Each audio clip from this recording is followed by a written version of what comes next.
Hello, everybody. Look, now I did the fade with the music. Are we all excited? Wow, cool stuff. I got an easy stream set up for me today when it comes to content. Free content falling into my lap because there's a lot of big debates that happened like yesterday. So gonna be a big React Andy stream going on today.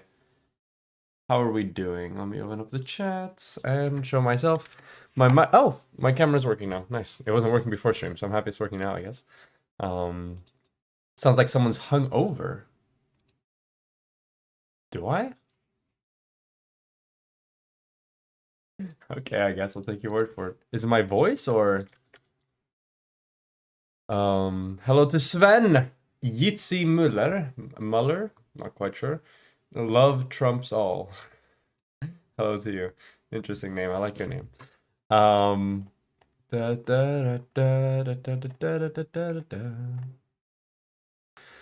see. Gunfred was first, then Zerka, Sauerkraut, RGB Killer, Lewis, and I think that's it for the moment. Or am I missing someone? I don't think I'm missing anybody. Yeah, those are the people that are here. Nice. We of course angry because you were late and not talking to. Oh, okay, I see. Wow. Well, it would obviously be your voice, Rose. There's no one else here to judge if you're hung up. It would obviously be your voice, Rose. There's no one else here who I can hear to judge. No, I mean if it's the voice, if it's the demeanor, if it's the end. I don't know. I'm just checking. Okay, I'm just checking. I get better at hiding it next time. No, I'm just kidding. Would never, ever, ever engage in party behaviors before the legal age of majority, because upon doing that, I would spontaneously combust, as we all know. So yeah, I have to show you guys. I saw this right before stream. It's completely apolitical, I think, maybe. But it's just it was an interesting video. Okay.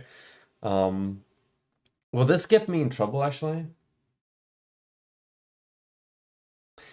If there's an animal that like something bad happens to them, but then they're like completely fine in the end, will that get like flagged as animal abuse? Like on like the YouTube thing? I'm not sure. Because like nothing bad happens, like everything is resolved in the end.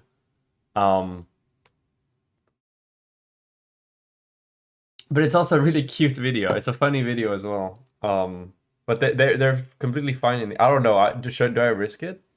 No. Okay, I have a big stream. Maybe I'll do it at the end of the stream. I'll show it off actually. So if it gets taken down, then well, yikes, I guess. Show cute video. I don't. Okay, well, I'll link it in chat, and then you guys can watch it. Like, I don't want to. Yeah, I don't know. I don't want to risk it, but it's also such a good fucking video. Try it and see what happens. I think I should be fine. I'm a small streamer. I'll get away with it.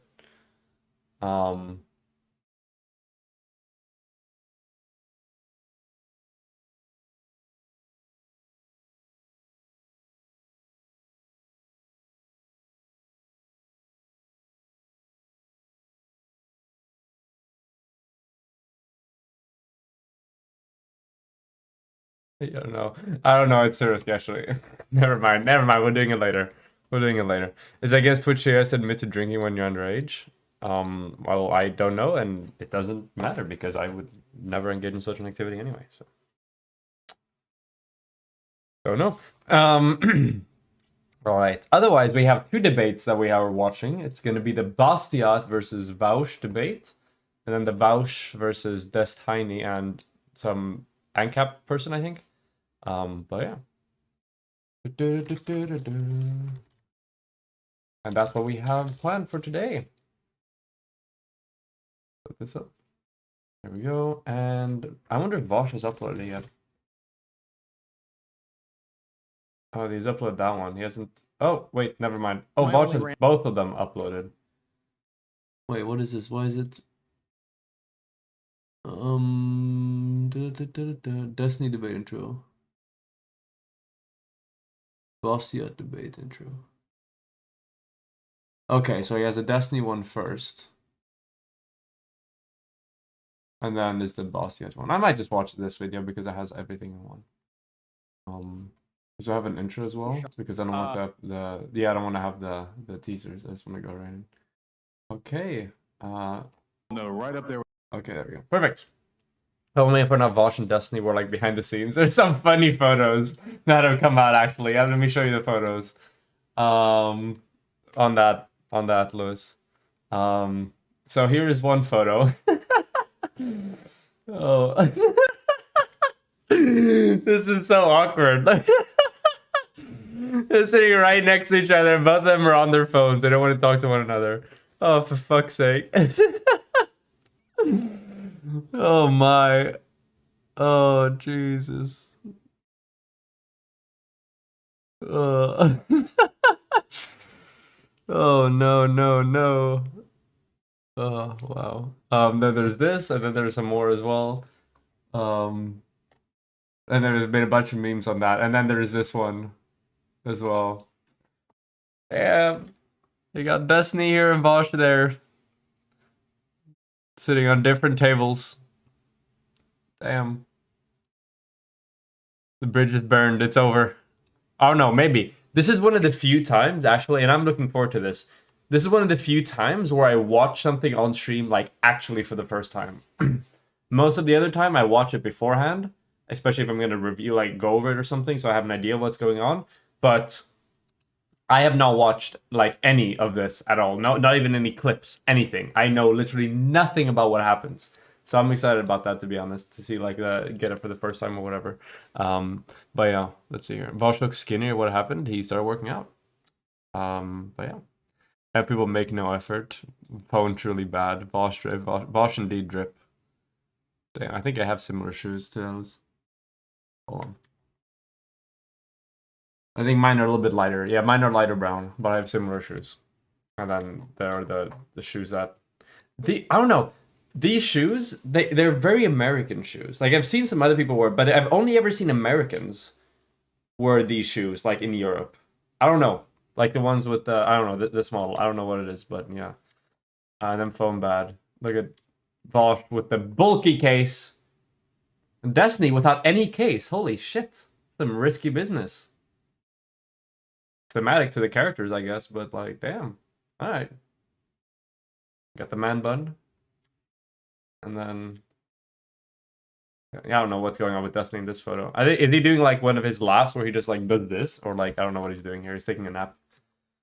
Vaush was doing his nervous Vaush in public voice. Oh, I see. I watched both live. Both debates are very underwhelming. Oh, well. Damn, the Bastiat felt like the first one, but repeated. But this time you get my input, okay? Which is going to make it 10 times better. Okay? This wasn't much of a bridge burn moment. Tonight, I couldn't lie. Okay. I mean, it looks like there's no photos with them together or anything. It's just like, this is the closest they got. And then this, I guess. At least from what I've seen. Spelling error. Definitely could afford a new phone every day if he wanted, with the help of all his donors. He probably could, but it's still some risky stuff. But also, it's like a hassle getting everything back, I guess. Like, I don't know. It's just like, why? Just put a case on your fucking phone. Well, once again, this is from the let me buy 1,000 styrofoam cups guy, so I don't expect any different. Also, I think Katarana was sitting on this table, which is pretty funny. How just like on literally the next table is the guy that like debunked her entire thing with the Prime Kai and everything.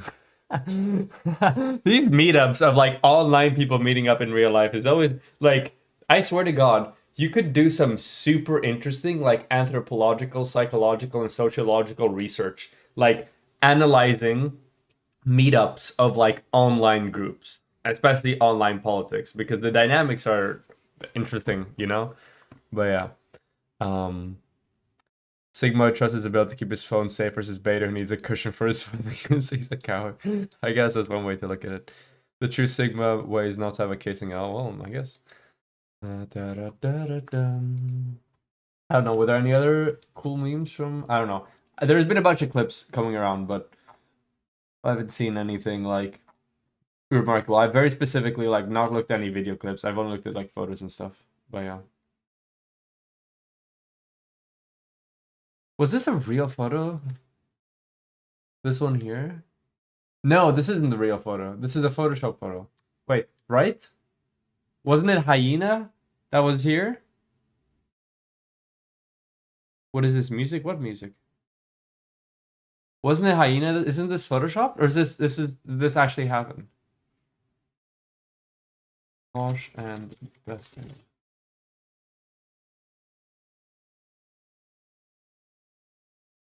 That's real? It looks Photoshop. Like if you look here, like where they meet, that's like there's some weird stuff going on here in the line. I think this is not real, right? There's no. I don't think they would be this close. I think this is a photo of Vaush and Hyena. Uh, yeah, this is 100% Photoshop. There's no way this isn't Photoshopped. I mean, there's this photo. This one's real. Okay. I don't know where this photo is from, but yeah.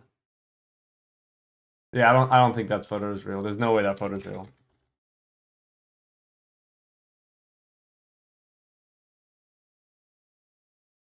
But it's been using a thumbnail. I think it's Destiny. I think it's Vaush and Hyena, right? Hold on. I gotta do this one for this search. Yep. Okay, was I right in that? No, it was fine. The Google safe search did enough. No, okay. Okay, it is Photoshop. Yeah, it's what I thought. Okay.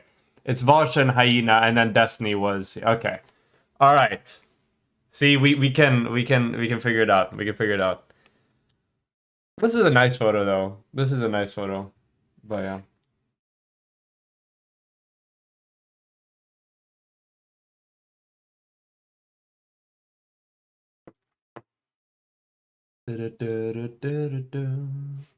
Nice detective work, thank you.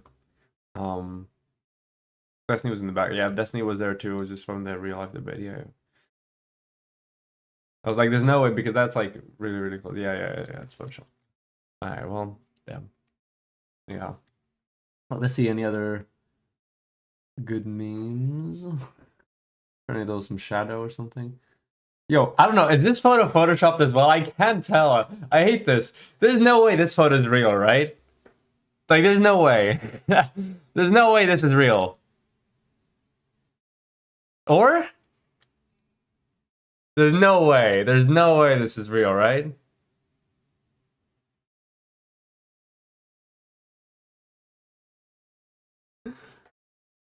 But it's either a really good Photoshop job. No, okay, no. You can see on the hair here. Look here. This looks very weird. This is, yeah. And like you can see like the outside. It looks weird. It looks weird. Especially here. On this part here, it's a bit obvious, I guess. But other than that, it's a pretty. Let's see. Anything on it? Yeah, you can see a little bit like here, like the artifact thing on the side. Overall, it's very good, especially with like this type of hair. Here you can see it a bit, but yeah, this arm also looks wrong. Here with the arm, I don't know what it is. Also, no, never mind. All right, well, I was so confused. The fact that I'm like, wait, is this real or not? It's pretty funny. Oh, it's still okay. Okay, it's fake. God damn it. Yeah, you can see on the hair there. Yeah, and the arm looked weird as well because they didn't Photoshop the arm. Yeah, okay.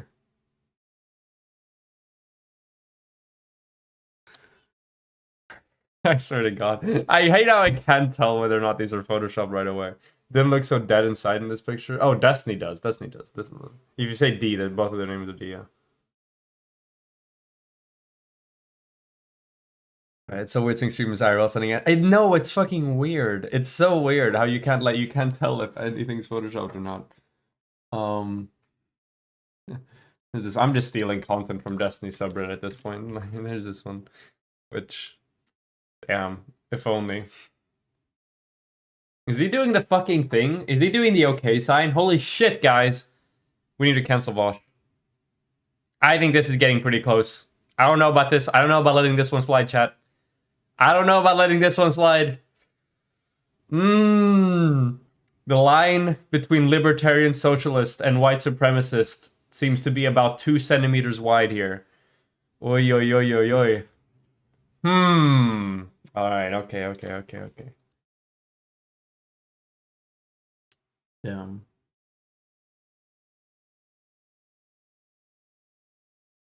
I think those are the main memes. Is there anything else that was funny?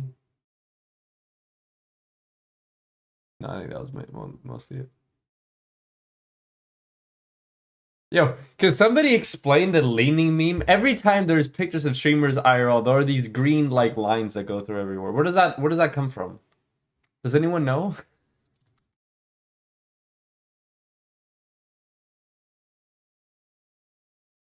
Oh, I'm kind of disappointed that that photo of Dylan was photoshopped. I would be that's some funny fucking shit, but yeah.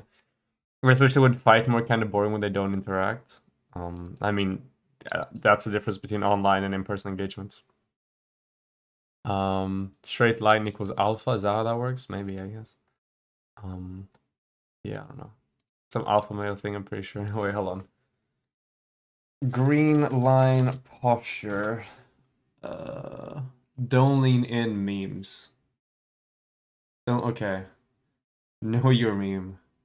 People give it a shit, but it's kind of pretty decent. Parodies of a Twitter thread which argues that men leaning towards women in pictures portrays a men's neatness and weak mindset. Okay.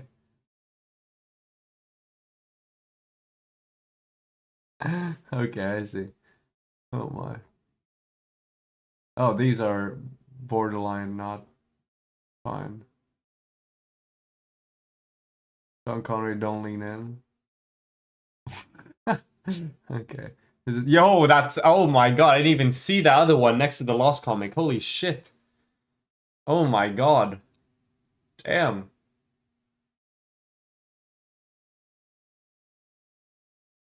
Okay. I didn't, the one next to it was pretty spicy as well.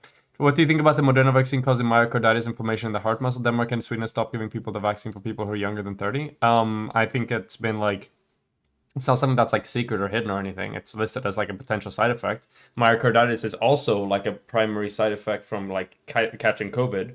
But the likelihood of contracting myocarditis from a vaccine is much lower than contracting it from COVID. And then there's also all the other benefits from the vaccine that, you get as opposed to catching COVID, which you don't get any benefit for. But yeah. Can you show Destiny on Twitch if he's banned? Yes, you can. Twitch is not like YouTube. We're going to react to Lawrence Southern versus Loner Box. Wait, did they have a debate? I would need to watch Loner Box's video first. I haven't done that yet. Rosanibe, which one of the big streamers were once friends with that you will not interact with at IRL meetups? I don't know. I don't think so. I don't think many people. I'm fairly like well going. I don't know. I don't feel like I fight with a lot of people.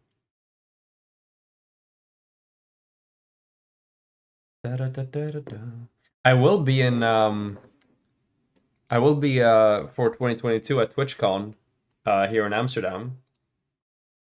So depending on the size, there might be some fucking cursed photos and photoshops coming out of that as well, but we'll see. Box Boy did a good job on Lawrence Southern. Yeah, I heard that the video was really good. I haven't watched it yet. Disney's banned from Twitch too. It's not permanent. Yeah, no, you can show people's content. Like they just aren't allowed to have a channel for themselves. Let's see here. Would you be interested in solving a riddle today, Mr. depending on the riddle. Be careful watching the Destiny debate with Vaush. Wait, why do I need to be careful? You're not too worried about it? You think of potential future consequences? What do you mean by potential future consequences? I mean, we know of the potential future consequences for COVID, and they're dog shit, so why shouldn't we do the best to prevent it? Pretty much if you get myocarditis from the vaccine, you'd almost certainly have it with COVID as well, in addition to all the other horrible COVID. Yeah, I guess. Da, da, da, da. 3 guests check into hotel room. Fuck, it's one of those logic things. Okay, the manager says, "Oh, this is math. I hate." Yo, this is. You got blocks of text here. The manager says the bill is $30, so each guest pays $10. Later, the manager realized the bill should only have been $25. Okay. So everybody was charged a third of a $5 too much. 35. This gives the bellhop. I don't know what the fuck a bellhop is. What the fuck is a bellhop?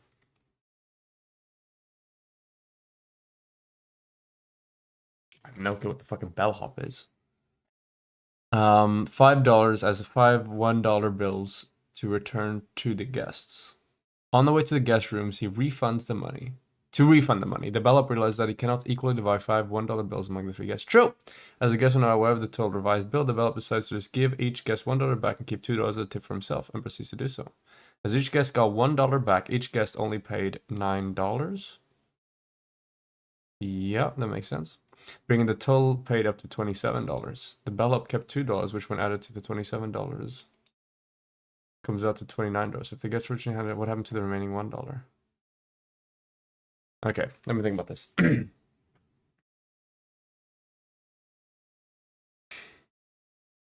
Fuck's sake. Okay. No, you can 100%. You can 100% react to Destiny. Showing bad people on Twitch is TOS, really?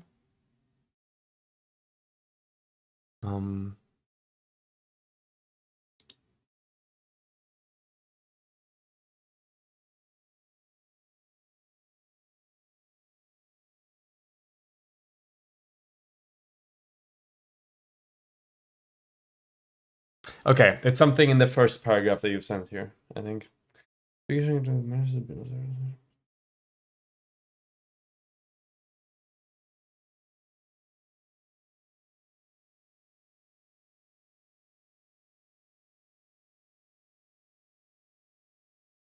Yeah, because the other half makes sense. It's the first half that's a bit wonky.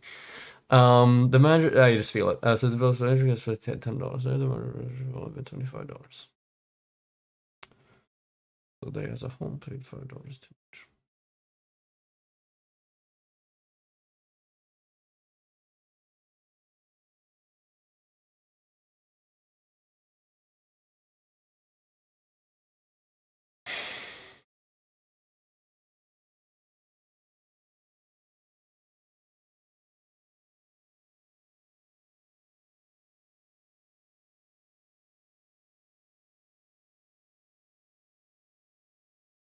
Okay. Let's see. Da, da, da, da.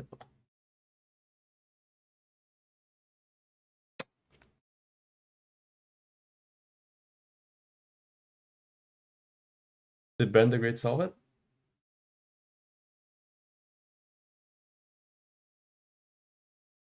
Where's Ben the Great? They're misleading with the math. Don't assume they did it right. Yeah, I know. That's what I'm thinking. There's something wrong with the math here somewhere.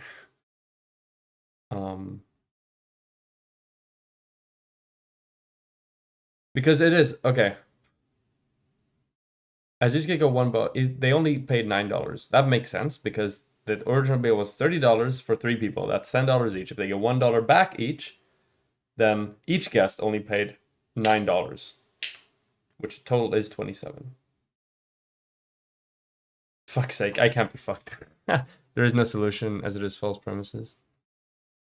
Check the math, but okay. Fuck's sake. Okay. $30 bill. Okay, 3 guests. 3 guests check in. $30 bill. They pay $10 each. Makes sense. They overpaid with $5. Okay. So bill should only have been $25. So the amount they overpaid was $5. So what the person does is they give the $5 to the bellhop person and then go to return it to the guests. And you cannot equally divide the 5 $1 banks among 3 guests. That's true. So the ballot decides to give each guest $1 back. So give 3 guests $1. That's $3, and keep the $2. That makes up to 5. So he keeps the $2 for himself and gives 3 back. So they in total paid $9 each, because 10 minus 1 is 9. And then 9 times 3 is 27. Yeah, I don't fucking know, man. This is a difficult one. I don't know. Where does the math go wrong? Can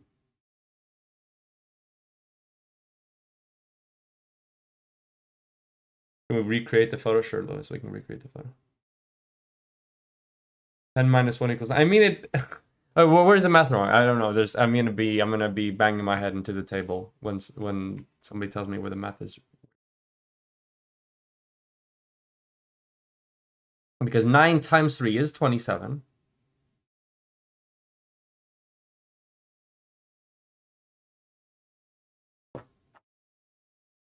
There's an entire Wikipedia article about this riddle. Holy shit!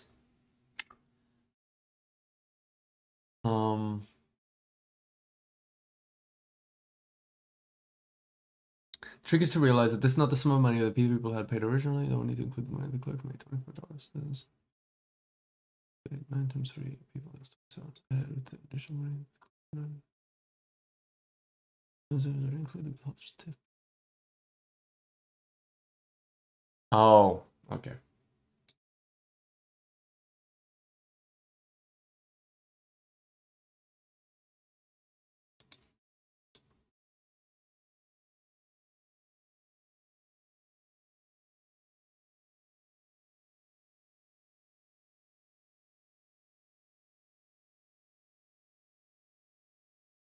Even the explanation can be kind of weird. All I think it's because you're not supposed to count up to 30, but down from 20. Okay.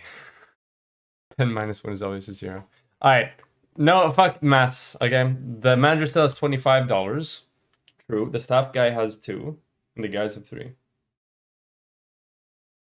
Oh.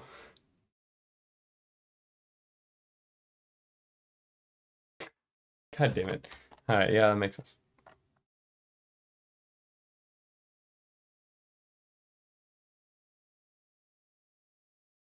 All right. Okay, that makes sense. Yeah, I think that the second part of that, the second paragraph that you've sent me, it directs the attention towards like the end and looking at it backwards instead of doing the other thing around. Did they tip with $1? Okay. Anyways, we gotta start streaming, okay? But let's begin. I've gone back. Wait, why would he get banned for posting a riddle? Because it makes people look dumb, or you look into the Pandora papers and going to look at... I haven't looked into it yet. No, I'm sorry. Wait 1 second. I'm just gonna open the window.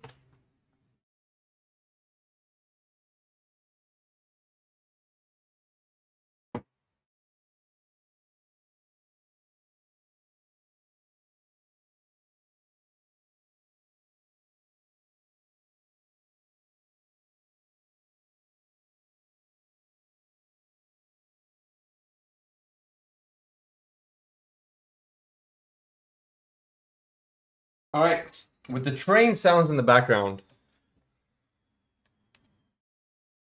let's begin. All right, so over the weekend, there was this panel festival thing, the Freer Future Festival, and there was a lot of debates that happened during this, and I'm gonna go over one of them right now. Easy content, okay? It's going to be going over the Vaush versus Bastiat debate first, and then the Destiny versus Vaush and some other, I think it's like a libertarian economics person or something, afterwards. So it's going to be 2 videos on that. But without further ado, let's begin with the debate of Bastiat versus Vaush with Dylan moderating. So, as per my understanding, I think Vaush is libertarian, socialist, market socialist type. Bastiat is more of a free markets liberal kind of person. Neoliberal, I guess some people could call, but the word neoliberal means like nothing anymore. And then you have Dylan Burns moderating. Me, personally, just so we know what's going on, I am a sock dumb person, so I guess I'd be right in between the middle of the two of them, the enlightened centrist, one might say. But yeah, with that out of the way, let's begin watching. And thanks to Vaush's editor for putting this up so I can react to it. All right, let's begin. I've moderated for both of them on many, many, many occasions, so they're all familiar with my rules and my mannerisms. So I'm sure they'll be able to hold themselves accountable, and I won't have to step in and be the big authoritarian government coming in to stop your freedom-loving peoples. You better not, buddy. Wonderful. Okay, so they're going to be debating whether the socialist model, Vaush's proposed socialist model, or Bastiat's neoliberal shill model is the better one for preserving and perpetuating liberty. Is that correct? We all under that understanding? Wonderful. Like that. Okay, so I'm going to give Vaush the first. I like this already, okay? I think this is good because what they did is they not only said like, okay, it's going to be like the socialist versus the like neoliberal model, but they also said, okay, like insofar as it accomplishes like liberty, which I think is super important to say there. So you set like kind of like a metric for success, which keeps the discussion more focused, and hopefully it keeps the discussion more substantive. So I like that already, that they set like a metric of success, so to say. But yeah, let's keep watching. Intro, I'm going to try to count it down for 2 minutes, so try to keep it short. Then Bastiat, and then we'll have an open session where they can go back and forth. So Vaush, you want to take it away? Okay. Is this thing on? Nice. First of all, hello, Nashville. So nice to be here. That doesn't count against my time. The applause doesn't count. So in my Twitter bio, which is the home of all political innovation, I call myself a libertarian socialist, which is a term I think many people find contradictory. Libertarianism typically being defined as an opposition to big government, and socialism, well, not so much. But historically and semantically, I think there's a lot of overlap there. And I think that we have a lot more to agree on, non-socialist libertarians and socialist libertarians, especially when we learn or at least seek to understand different types of freedom. There are negative and positive liberties. And when we talk about libertarianism here in the West, I think we often talk about the negative, freedom from restriction. To mitigate the number of regulations, rules, laws, preventing us from doing that which we want to do. I see this often in libertarian conventions. I remember that fellow who got booed for suggesting, licenses to drive. That was you remember, yeah. But positive liberty, which is an equally important concept, possibly even more, is the ability to act on your will. And here in the United States, we don't have a lot of positive liberty when we're poor, do we? The freedom to travel, to get good education, to get good health care, to make sure that illnesses aren't debilitating, that we don't lose limbs to diabetes, to make sure that we can spend the time that we want in our leisure time. I think this is a really good opening here. How liberty is about more, or like it's an important thing to establish pretty in the beginning. The liberty is about more than just like being able to like do stuff without people interfering and stopping you from doing so. So the example I personally like love to talk about when we have these types of discussions is the example of like driver's licenses and like traffic laws and stuff like that. Like, sure, technically, the traffic laws or whatever are restricting your rights to conduct and conduce your automobile vehicle in whichever way you see fit. But on the other hand, it increases the freedom for everybody else to be able to move freely in society. For you as a driver, for other car drivers, and for pedestrians. I feel a lot freer and a lot more able to move around society and go wherever I want to go if I live in a society in which I don't have cars going all directions, crashing into one another, going up on the sidewalks and whatever.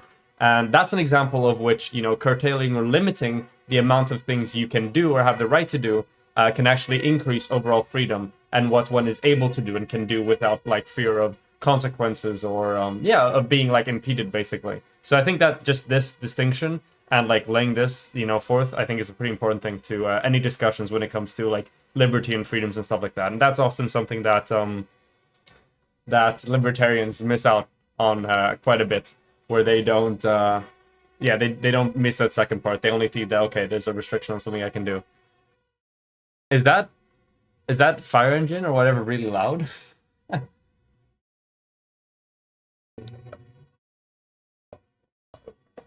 Are they right outside?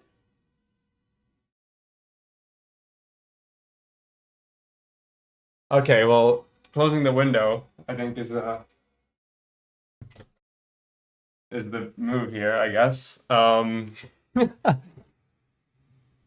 do you smell smoke? No. Very loud. Do I have to re-record that that bit? I'll just re-record it anyway. Just in case. All right. Well, damn. Can't believe the fire truck messed with my recording. Anyway, time to just listen to what I said one more time. All right.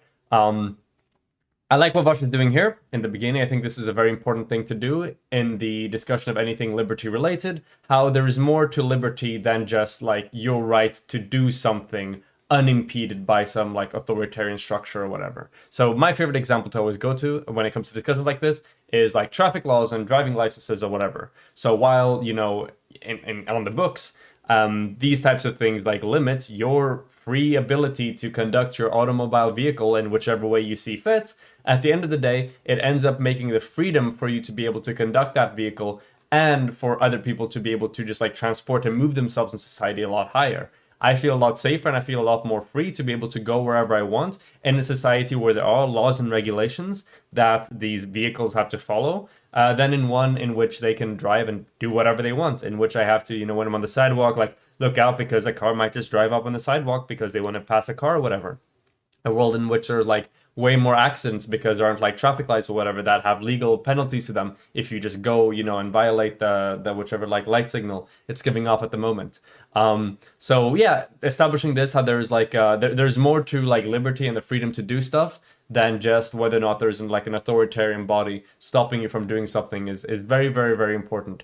And it sort of like tears apart a bit or casts a lot of doubt on the conception of like a more free society is one with less regulations or less laws, when in reality those laws and regulations can increase freedom and the right for people to do stuff more than a society without those laws and regulations. And that's something that like right-wing libertarians often miss completely, is they equate those two things like, okay, more freedom is less regulation, and then, you know, less freedom is more regulation and stuff like that, and they miss like the broader picture of like the implications and the effects of these laws and regulations. So I think it's pretty good that that Vaush is doing this right off the bat.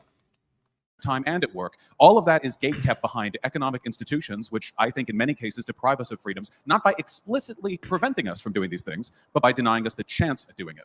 That's why I'm a socialist. And I think that when you think about liberty in that way, I think when you think of liberty in that way, it leads itself naturally to an understanding of socialism, not as an advocacy for big government, but an advocacy for any system when used properly, which enhances the extent to which the average citizen can act upon their will without hurting others, of course. And I guess that's why I don't think the term libertarian socialism is a contradiction.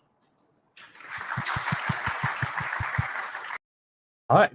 I was surprised that he's getting claps. I guess there's a lot of people from like Vaush's community here that are watching this, I guess, because yeah, I wouldn't have expected that type of response from a libertarian crowd. But whichever, let's keep on going to Bastiat.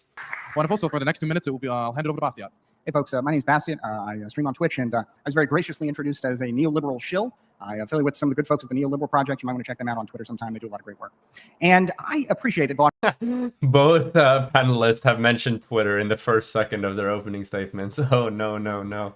Political discourse, what's happening? No! My only rant. I closed it! God damn it. Okay, give me a second. This is a very scuffed stream. Alright, let's... Should be somewhere here. We seek to understand preventing us equal make sure explain.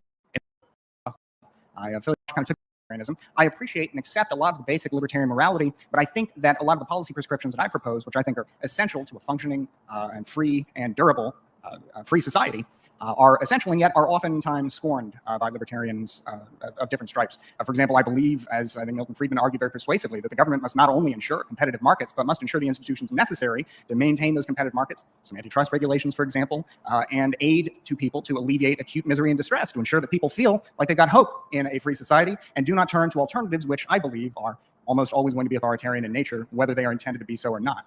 And so, in that sense, I appreciate that making that discussion, making that distinction.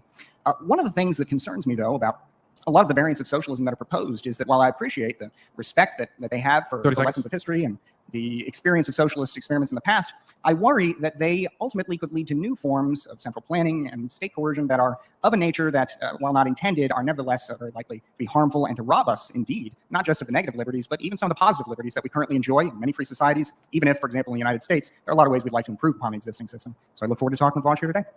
Okay, overall opening statement so far. I think it's good from like both of them. I think that there isn't like a lot of conflict. I think both the entirety of Vaush's statement and most of Bastiat's statements are perfectly congruent with one another. And I think that the direction of criticism that Bastiat is going on the market socialist model is probably one of the better ones, which is discussions on the efficacy and potential unforeseen externalities or outcomes of different types of like mandatory market socialist legislation and what that might look like, and that how that might create some perverse incentives that we may not have been able to know about previously to that point in time, especially given the literature that exists on things like worker cooperatives and stuff at the moment. So overall, I think strong opening statements and a lot of direct conflict, and I think the direction that Bastiat is going to take his criticisms of the market social system is probably the best way to do it. To do it on the like policy and the pragmatic and the what would this look like line, rather than the sort of more like ideological or philosophical line when it comes to like exploitation or whatnot. So yeah, pretty good. Wonderful. So now we're going to have an open dialogue. You guys can go back and forth. Just one principle I hope you both can live by is that when you both talk at the same time, you actually don't get double the information. You get none of it. Yeah. So do your best to be cordial, or I'll have to step in. You two can start interjecting with one another. Well, I guess one of the things that concerns me about a lot of libertarian socialism is that it seems like you would nevertheless need a lot of the institutions that we might ordinarily refer to as central planning in order to make the system work. For example, it seems to me that if you had a society of broad-based democratic workplaces, presumably that's kind of what we would imagine to be the basic unit of production in a libertarian socialist kind of society, right? If we have a system like that, I think we run into a big problem with the issue of capital investment, because it seems like we're no longer going to have trillions in private investment come down from Wall Street. We're going to need some way to ensure that these democratic workplaces can get investment and can do so in a way that comports with more socialist principles than the sort of capitalist private ownership that we have today. And it seems like what you would get, however you did it, would have to be done through government in some kind of fashion that could not help but amount to central planning by another name. It wouldn't be the same kind of central planning that we've seen in socialist societies in the past, where you decide how many pairs of shoes are built for, what are assembled for what kind of plan, but it would nevertheless determine for political purposes, rather than for the purposes of investing efficiency, what kind of entities are favored by the state and which are disfavored by the state. And that seems to me like something that could endanger a lot of our freedom. It would be very difficult, for example, to criticize your local government if your local government determines whether you're going to get any investment, whether you're going to be able to make your payroll, things like that. So I guess that's kind of my first concern, is I feel like some of the positive liberties that we enjoy in advanced democracies, we don't have it yet in the United States, but universal healthcare, for example, depends on a thriving economy to pay for it. I think the direction that this is being taken is good. I think the capital investment is probably a good way to like get at this. Now, I made my big document on worker cooperatives a while back, and I talked about this, and I had a segment actually on Vaush's channel about this exact thing, about capital accumulation and worker co-op. So it'll be interesting to see how Vaush grapples with the topic of like capital accumulation. And this is actually one of the reasons and one of the main like criticisms I have towards like a market socialist mandating policy, is that we don't know what kind of structures will need to be set up in order to support worker cooperatives. Because while they have some ways of accumulating capital that traditional firms don't, it does not seem to be the case that these by any means make up for or remove the differences between like the ability to accumulate capital of a private firm and a worker cooperative firm. Now there's different like levels to worker cooperatives that you could run, and depending on what level of worker cooperative, like ranging from like an employee stock ownership program type thing, which debatable whether you even want to call that worker cooperative, and like a complete like autonomous cooperative in which everything is owned by the workers there and they manage everything. This issue of capital accumulation can definitely be there. One thing I would probably say that needs to be done right now, given the context of this debate, which is always pretty important, understanding like where the debate is happening, where your audience is at, is for Vaush then to have like a 2-minute thing where he explains the model, because market socialism is an extraordinarily online ideology, at least from my personal experience. And because of that, I think it should be probably explained to a set of people that in like an IRL politics panel like this. So I think that would probably be beneficial towards like comprehensiveness and cohesion throughout the debate as a whole when it comes to the audience that's there. But overall, I'm excited to see how Vaush grapples with this criticism. But if we've got central planning that reduces efficiency and makes us less free through the course of some of the potential loss of political freedom I highlighted here, I worry that we've sort of got some bad results out of good intentions. So I'd like to tackle that, if I may. First of all, to clarify, I identify as a market socialist. So okay, good. I He's doing don't it now. think that the experiments of the Soviet Union and, say, for example, Mao's China were a particularly phenomenal demonstration of socialist principles. I think that worker cooperatives, when businesses are owned collectively by the people who work there, are a good and ethical system for organizing labor. You bring up an interesting point, though, because capital investment is going to be a necessary component of any kind of market system. You do need higher institutions choosing where money goes. And I think to an extent you're assigning an undue level of potential malevolence to the government in these cases. If you had a system where worker cooperatives look towards the government for investment, it could be as decentralized or as removed from political influence as many of the systems that work in the government today. For example, the PPP system we got during the beginning of COVID, the government wasn't like selectively denying like the, some businesses they didn't like. It's just a broad bureaucratic structure that we can universally rely on, even if the folks at Washington don't like us. And it strikes me a bit hypocritical as well, because today, banks don't loan money to cooperative ventures, at least not as often as traditional firms. Cooperatives, what I care about, are generally shafted by traditional banking loans because they're considered scary out there, in spite of the fact that cooperatives actually have a higher return on initial investment because they tend to be more stable. They resist price shocks. So we live today in a system where political biases influence which types of economic organizations get up off the ground. And even if you leave that aside, even if you were able to universally delegate loans to everyone in a private system, the problem remains that the private system is not exactly impartial with which businesses rise and fall. I think this is a good direction he's taking it. So assuming that this was more like a dissertation or like a more academic discussion on this and not a debate, you could probably go into the weeds of like, okay, well, there are different like degrees to which you could implement worker cooperatives that would have different like advantages and challenges when it came to financing of like things like obtaining outside equity and capital and stuff like that. I think you could do that, but for the purposes of this discussion, I think having a more broader discussion is probably a lot more conducive, and you don't get into the weeds so much. As for the direction this is being taken, I think that the sort of like what Vaush is attacking here is the characterization of, number one, government funding being iffy and unreliable, and number two, the implicit notion that private funding for this is better. And I think that both of the arguments he's making here are good, and they're sound arguments. I think probably the best way for like Bastiat to work with this now, and that's probably the way that I would work with it if I was arguing like against like co-op mandates or stuff like that, would be by saying, okay, well, it seems like we could have like a more productive system if we like leverage both of them to like a more successful extent. So we can get both the benefits from a private one and a public one, and also like try to compensate for the downsides of each system, like both of them, instead of having to solely rely on like one or the other. So that would probably be the direction I would hope Bastiat would take this. But yeah, overall, I think this was a decent, Vaush identified the points of the argument and the premises that he needs to like go over, I guess, for the point to be rebuked. Ownership and the benefits it accrues also lead to things like monopolization, which just directly strangles out competition, either in a local market or sometimes globally, depending on how much influence they have. These are problems directly linked to systems of private ownership because the incentive structures in those systems don't really exist, at least not in the same way in cooperatives. At the end of the day, when we're talking about capital investment, you're always deferring to a higher power. The question is, will that higher power be democratic, or will it be an elite autocracy of banks and venture capital firms that have no obligation to the public good whatsoever, not even nominally? And I would choose the former. So there are two things I'd like to ask about that. One, the smaller issue. So here he's making kind of like a dichotomy, like it's kind of like it's a good strategy, like dichotomizing, like, okay, you either have the public system and this is how I characterize it, or you have the private system and this is how I characterize it. So I think what Bastiat needs to do now is he needs to break down that dichotomy and be like, okay, well, you could do both effectively, right? And yeah, let's see how this goes. I would say smaller, at least for our discussion, of the issue of cooperative investment, and then the bigger issue of the democratic nature of the system and the malevolence or lack thereof of government. So I just mentioned that because I don't want to lose both of those, but I think they're both interesting points you bring up. So with respect to cooperatives, you made an interesting argument when you said they have a higher rate of return, and yet banks and investors typically don't invest in them. And from all the research I've seen, I have no, and I really wouldn't purport to make an argument against cooperatives as they exist today in the United States or in other advanced developed countries. Economically, they seem to be about the same, not much better, not much worse than any other form of institution, with the exception of their maintenance of employees, in the sense that they're less likely to fire or lay off employees, and they're more likely to say take a haircut off of everybody's pay. That seems to be kind of what I've seen in terms of the biggest difference. I wasn't aware that they had high rates of return, but let's assume that they, I'll bring to that point.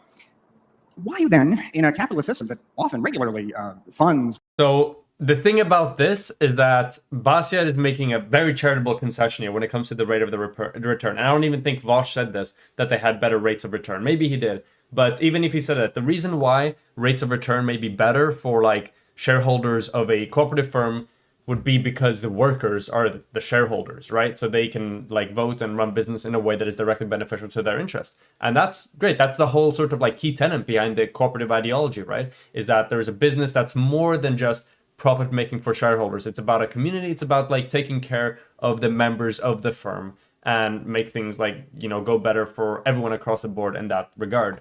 And because of that, like rates of return for outside investors is probably not nowhere near the same as in like a private firm, for instance. Number one, because in some cases it's hard to get like rates of return for like external shareholders because there are no external shareholders, right? In other cases, there might be issues when it comes to to getting shareholders to have an interest to invest in a cooperative company versus like a similarly situated private company, because in a private company they're more likely to have voting influence and controlling voting shares as opposed to a cooperative company. So that's like another issue with that specifically. But the way I sort of look at this is that I don't think it's necessarily like an issue or like a limitation as much as it is the different like benefits and the different weaknesses of different types of firms, right? And I think that co-ops do like the taking care of the community bit and the workers there super well. But when it comes to attracting shareholders, especially when there are private alternatives available, it tends to do like just on average like a comparatively worse job on that specifically, which is why the point of like how like returning an investment, or what was the word that they used? I don't remember what it was. It was return on something. Is going to be better for cooperative firms. I don't know how much that holds up. Now, it may be true specifically if you're talking about like loans, then that might be true because, cooperative firms tend to be like relatively stable, tend to see decent growth. So I can easily see that being the case, that they may be more consistent with being able to like return a loan or whatever. But when it comes to like overall like return of investment or compensation, it seems like they would probably not do quite as good as like a lot of private firms. But yeah, let's keep going. People and interests that are politically opposed to it. I imagine folks have seen the thrilling discourse about some, the socialists, houses and income and all that, right? I mean, they were able to participate in the system with a lot of investment. What would be the reason then that these banks would deny investment to entities that offer a lucrative rate of return? At the end of the day, I think it comes down to limited information. I don't think that the bankers are like malicious, ideologically driven. I don't think they're like going about it like that. But back during the the Jim Crow era, even though it was perfectly legal to serve people of any race, oftentimes businesses would not. And that's an economically inefficient decision. You can make the argument you're playing to social biases, but at the end of the day, you're objectively limiting a market. You see that too with like Legos marketing more to boys in the 90s, computer stuff as well. I mean, you're limiting the share of the market. I think that at the end of the day, these systems, as much as we'd like to believe that they're above our petty concerns, are ultimately the product of a lot of systemic biases that get ingrained and codified. And cooperatives are just not very well understood in this country, which is a shame. They're growing. There are more cooperatives today in America than there have been in a long time, and an interest in them is rising, which makes sense because we live in an era of unprecedented worker discontent, at least since the Great Depression. And worker cooperatives have a very, very, very, very great difference in how people who work there feel, their general level of happiness. It makes sense that it would be rising up in these times. Yeah, I would say that. So I would add a bit more nuances. I think that like not like lack of information on worker cooperatives like most certainly makes up some portion of the like the discrimination when it comes to like loaning and like people willing to invest in cooperative firms as compared to private firms. But I think also there is a part that just genuinely there are extraordinarily few situations where a private investor would like it's a safer investment for them to invest in a cooperative firm than in a private firm, just purely when it comes to the abilities for that to even occur, when it comes to the financial structures of the firms, but also when it comes to the like fiduciary responsibilities of the firms to pay one back, and the amount of shares that they can hold, and then the general like sort of inclination of the firm towards external shareholders. So there are definitely some situations in which this could be the case, absolutely. So let's say you're just looking for like a secure investment. You're not looking to have too much like influence into how the firm operates generally, but you just kind of like want to have like a fund there that grows and you get a decent return on investment on it. In that case, worker cooperatives might be excellent for those types of investments because worker cooperatives tend to see like fairly consistent growth, and they don't tend to like suffer and have massive issues when it comes to like hazard rates and business falling apart, as opposed to private firms, especially in economic downturns. So for that, it might be better. But for a lot of other types of private investments, they are like a comparably less desirable alternative to a lot of how private firms operate nowadays. But yeah. I would agree with the argument. That seems to be from my research, what I found too, is that there's a lack of awareness among a lot of the people who, I guess, kind of grease the wheels of capitalism. Attorneys like myself and accountants and who just don't generally work with these forms of organization. So I would say that also to me seems to be one reason that they're not more popular. I've also seen occasionally in regulation where they are occasionally disadvantaged in some way. The USDA does aid to rural enterprises, and they will provide loan opportunities with very low collateralization. And other entities in government, like a small business association, their collateralization requirements are higher, and so the low collateral is good for a cooperative because they can't really do a corporate guarantee that requires somebody to basically sign off. There's not some big rich angel investor, and that makes the guarantee a little harder. So there are some issues, but they seem to be issues that we're working on. The Paycheck Protection Program was pretty open to cooperatives, for example. So that it seems like we are kind of ironing those issues out. But I agree there's a lot of information asymmetry there.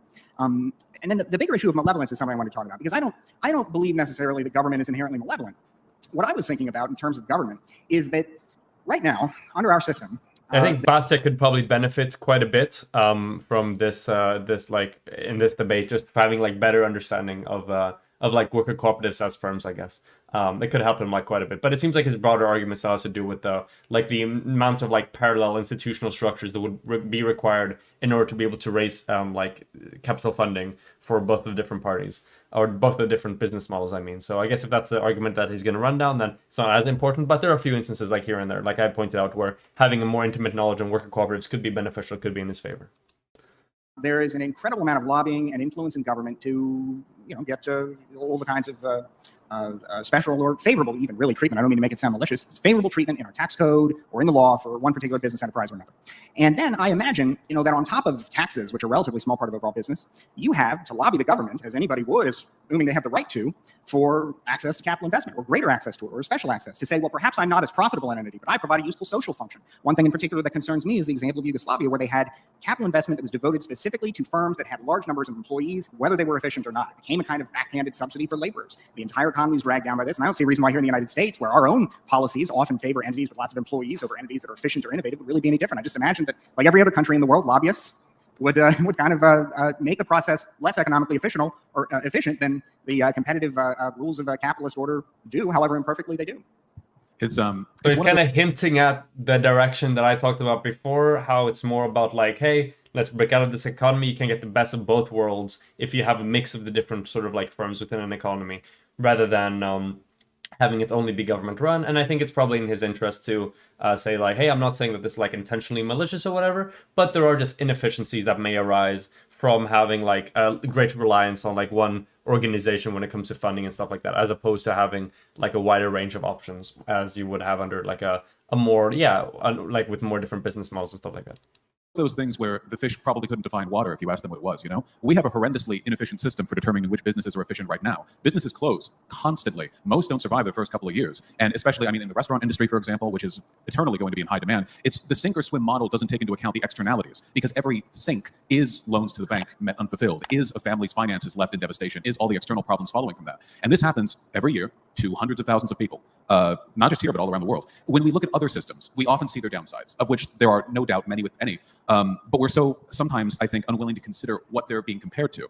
When we're talking about accruing investment from the government, regardless of how that's done. For example, over in Canada, I know they have a very robust arts investment program. The game Cuphead, if anyone's played that, it's good, was largely funded through investment from the Canadian government. They see worthy artistic projects and they put money into it. It seems to produce good results. Probably not universally applicable to all businesses, but I think it speaks to an alternative model, maybe something that we could dip our toes into. Even if the government were just to loan out to the best applicants within like counties per, I think that might actually lead to a better system than we have right now, because I find it difficult to imagine any system which would produce as much abject misery as the one we have now, where all the failed business ventures get shuffled under by the new real estate and they never get thought of or considered again. Especially, since with regards to all those failed ventures, we're not just talking about like the failure. I think the point that is being made here is generally good when it comes to like, hey, we're often like blind to the issues within their own system, and we are more likely to be able to detect them with like potential suggestions and stuff like that. I think that's a fine line of argumentation to run down in this specific situation. I think at this point what the debate needs is it needs the proposition of like the exact model that Vaush is talking about here. So is he talking about like an entirely 100% co-op mandate society or not? And like, so it kind of like pinpoints the debate to one specific place, so that Bastiat may have a better idea of it overall and could maybe like levy, I suppose, like better, more like substantive arguments than that is being levied at the moment. But yeah, and then I don't know about how like in regards to certain like inefficiencies that may arise from government, if like the example of Cuphead, it's a good, like it's a it's a relatable example to a lot of people, I guess. But if that's going to be able to like meet the threshold of evidence needed for the claim that like government investment can sometimes be like less efficient, I guess, than having a mix of both government and private sector investment. But yeah. Of the business of the family's finances. We're talking about lost time in real estate, like constant turnover in areas with a lot of economic upturn. Stuff like this can be economically devastating, especially to small towns. And these externalities get shuffled off, like how big box stores and Walmart, everything costs less there. Then why is it that when they move into mid-sized towns, everyone there gets poorer? It's a very strange economic problem, and I think it requires out-of-the-box solutions to even begin to address it. I think there's some interesting points there. One, I feel like actually the example of Canada and the way that it has decided to fund media and art is an example of kind of the problem that I highlighted.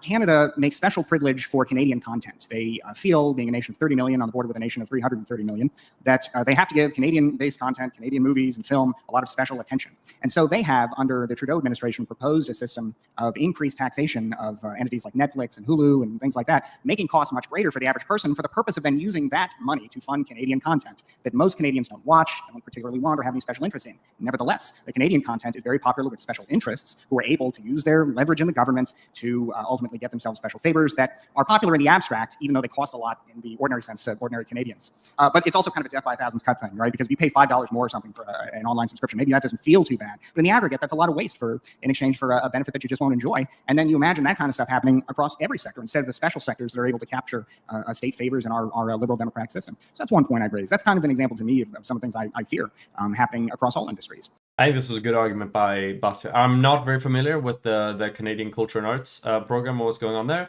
but I think that the general the thing that is being pointed out here, yeah, it is like a decent concern to have, and like feeds into the broader argument they was talking about before. One of the best things you can do in a debate is if you can instead of like every time you have to speak, you are able to you have to go down a new path of things in order to respond to what is being said. If you tie things back to the original thing you say as much as possible, it's very, very efficient. It looks comprehensive. It looks like you kind of predicted what was going to be said in any way, and that your central point stands regardless of what's being said and stuff like that. But yeah, I think it's a decent line of argumentation. But another point that Vaush mentioned, I think it's a very important point that you mentioned, I think it's a very good point, is the fact that a lot of businesses will fail. I think you said it was how many, on average? I think that it's nearly 2/3, right, for the first 3 years. Yeah, I think I've heard numbers like that too. And I think it's important to note that there are a couple of things to consider. And this is where I would especially hope that a lot of libertarians are open to what it is I'm about to say. So for me, as a good neoliberal shill, I really like trade. I think free trade has been a blessing and a boon for the United States, and indeed for, I'd say, the whole world, but especially the United States, as being the original globalist country that is most responsible, I think, for defining the terms of the international economic order as we enjoy it today. Well, unfortunately, trade, though I think it benefits more people and society in the aggregate, does come with costs. The North American Free Trade Agreement, our opening of trade relations with China, have led to massive benefits for most, but they've been small and broadly dispersed across society for everybody, right? A massive benefit for society, but broadly dispersed. The pain that has resulted, on the other hand, from these free trade agreements in the sense of closed factories, lost jobs, has been much smaller in the aggregate, but that pain is much more noticeable, much more severe on the individual level, and it's much more visible, and it's much easier to craft a political narrative on. Because if I tell you, yes, well, my television set is now 33% cheaper, and I can have a much bigger one, and all the rest of it, that's great. Yeah, who cares, really? I mean, I got my TV. You don't care about that. On the other hand, somebody tells you about how their town has been hollowed out. They've got a fentanyl addiction. They've got all these crumbling factories, and things used to be so much better back in the good old days. Well, maybe not for society as a whole, but for them, obviously so. And so we've got to have a society that is more ready to help people who are in distress, because it is essential, and it's essential we do this, because if we don't, we risk losing the benefits that come with things like free trade or business turnover. When businesses are destroyed, that doesn't have to mean the end of the road for the people who lose their jobs or the people who lose their business. Indeed, one of the great things about forming a corporation is that it's limited liability for you as an individual. You have a chance to start over. You don't have to lose a shirt on your back, If we can work to increase some of the benefits that we give to people who maybe lose their jobs as a result of trade. We have some basic income guarantees, some universal health insurance, some of the things that folks in not just European countries, but some of our peer countries in Taiwan take care of. We don't have to worry about the political blowback that understandably results when people feel like they have lost out in a system that may be benefiting people in the aggregate, but for them individually, well, their life maybe is worse. So we got to, instead of telling people, hey, look, you got to be happy where you're at on principle. No, you got to provide for people in some capacity, because if we don't, the lessons of the 20th century seem to be pretty clear that people will look to worse alternatives. Yeah, I don't know about what this specific. I think it was a good, it was factually, but it was pretty good line of argumentation. It's true and everything, but I don't know how much that had to do with the line of discussion that was going on here. I think Vaush will agree with basically everything that was said now by Bastiat, but yeah. Well, if there's one thing on which I'll unambiguously agree with any neoliberal shill, it's this. I'm no nationalist. I do think that trade and people should flow across borders however they please. And to that end, there is an undeniable good which has been produced from a modern global economy. I will not bemoan the decrease in tech prices over the past 30 years. I kind of rely on it, at least when I was starting up. But sometimes there are root issues that run a little bit deeper than that. It's true that our modern economic system does lead to further wealth accumulation in certain areas. Obviously, more wealth occurs in cities. Some towns get hollowed out, as you said. A lot of these towns get big box stores. And again, everything is cheaper. And all of a sudden, folks that couldn't afford any of this weird stuff before are able to go out of Walmart or Target with what might have been considered luxury goods 20 or 30 years ago. I think that's a lovely thing. But there are problems in the long run from the transportation networks that we built, not only in our cities, to the areas around them, that's led to the death of walkable American cities. Something we used to have, by the way, back before the invention of the car, when car lobbyists used their corporate power to to lobby and bulldoze and repave major American cities to make them inaccessible to human beings, but accessible to metal boxes we drive, to perhaps more pointedly, the death of local small business. The prices at small businesses that you'll go to at any local market. In Seattle, we have Pike Place, where things are maybe a little pricier than what you get at a big box store, but everyone goes there. It's very popular. The reason for that is because no business open there can be a chain. It must be one of its kind. The first Starbucks was open there. Now that's a chain, of course, but at the time, that was the very first one. People like local, livable communities. They correspond positively with decreases in depression and suicide, to increases in local community involvement, to greater degrees of health. Now, why am I bringing all this up when we're talking about broader economic systems? Well, to me, what we're seeing with worker cooperatives in their modern resurgence here in America is a revitalization of the local community and business spirit that used to make some of the parts of this country so great to live in, where cooperatives, which tend to be a little bit smaller, a little more local, are now filling a long unmet desire, and that is to know the person who works there when you go in. What many people now enjoy with bartenders and restaurant patrons used to be a common thing in stores all across the country. Everything has been so systematized, globalized. Employees shuffle in and out. I think this is very good. So what he's doing here now specifically is he's doing like a really good thing that you want to do generally in this discussion. Now he's pointing out the sort of like a lot more of the more like unique or special benefits of like worker cooperatives as opposed to a lot of the other private firms when it comes to like connections and being really like well integrated into like a specific community. So I think this is really good. By Vaush, I think this is an excellent argument and a really good argument why like worker cooperatives are pretty good and have some unique positive benefits. And once again, I think the job for Bastiat here would be like, once again, like, okay, perfect. We both benefit. We both like recognize the benefits and like large, like private firms and the stuff that they bring, but also the importance of like smaller cooperative firms and stuff like that. So why like get rid of one in favor of the other, especially when there's a whole issue with the capital, which was just kind of like dropped, I guess, for the purposes of this discussion, and breaking out the, once again, like breaking up the dichotomy again that is like trying to be formed here. And I think that's sort of like the main thing that's missing from this debate at the moment is like a direct question of like, okay, why, even though there are unique benefits to one, type of model over the other, why can't we strive to have like a functioning system that integrates both of these and capitalizes on the advantages of both of them and tries to minimize the disadvantages of both, rather than like taking rid of one entirely in favor of like another one. So I think that's still what's missing here. But I really like this line of argumentation, and it also plays pretty good just generally in crowds and stuff like that, because everybody can relate to this to some extent. But, yeah. Dropped and brought in. Worker turnover was so high in a job that I had before I went on YouTube that sometimes they actually wouldn't bother training some employees because they were put on for less than 2 months. Not hired for that length of time. They were expected to leave before then. So it was just a dice roll, I suppose, and they weren't wrong half the time. All of this can be directly all this can be directly brought back to the system of ownership that we live in today, a system which deprioritizes the needs of workers, not just at their expense, but at everyone's, because the common American worker benefits not from private ownership when at their workplace. Do they benefit from it when they're not?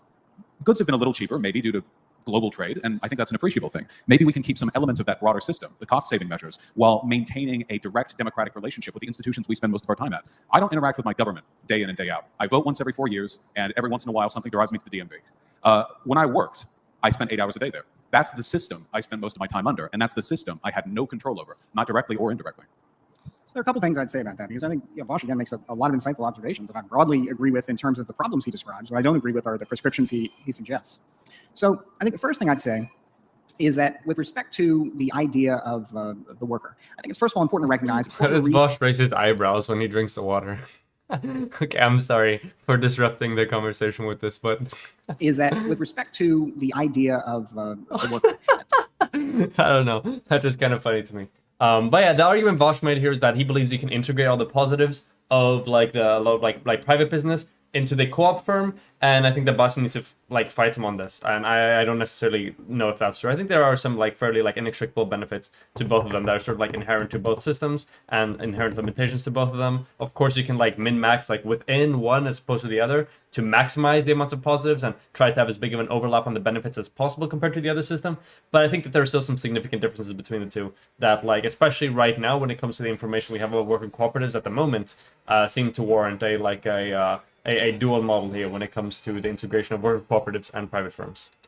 I think it's first of all important to recognize that before we reshuffle society around in a very big way around the interests of the worker, we recognize that here in the United States, the workforce participation rate is about 60%, and it's been falling for years. So before we think about that, it's also important to recognize what would this mean for all the other people in society, the other 40% of people. And it's my basic contention that a society organized around democratic workplaces would be less efficient as a result of the capital markets problem that I described earlier, and would therefore be less able to fund the decommodification of all these services I mentioned, healthcare, education, things like that. If we don't have the golden goose that puts out the golden eggs, it's real hard to pay for these kinds of programs. And it's my opinion that we don't want to make that shift.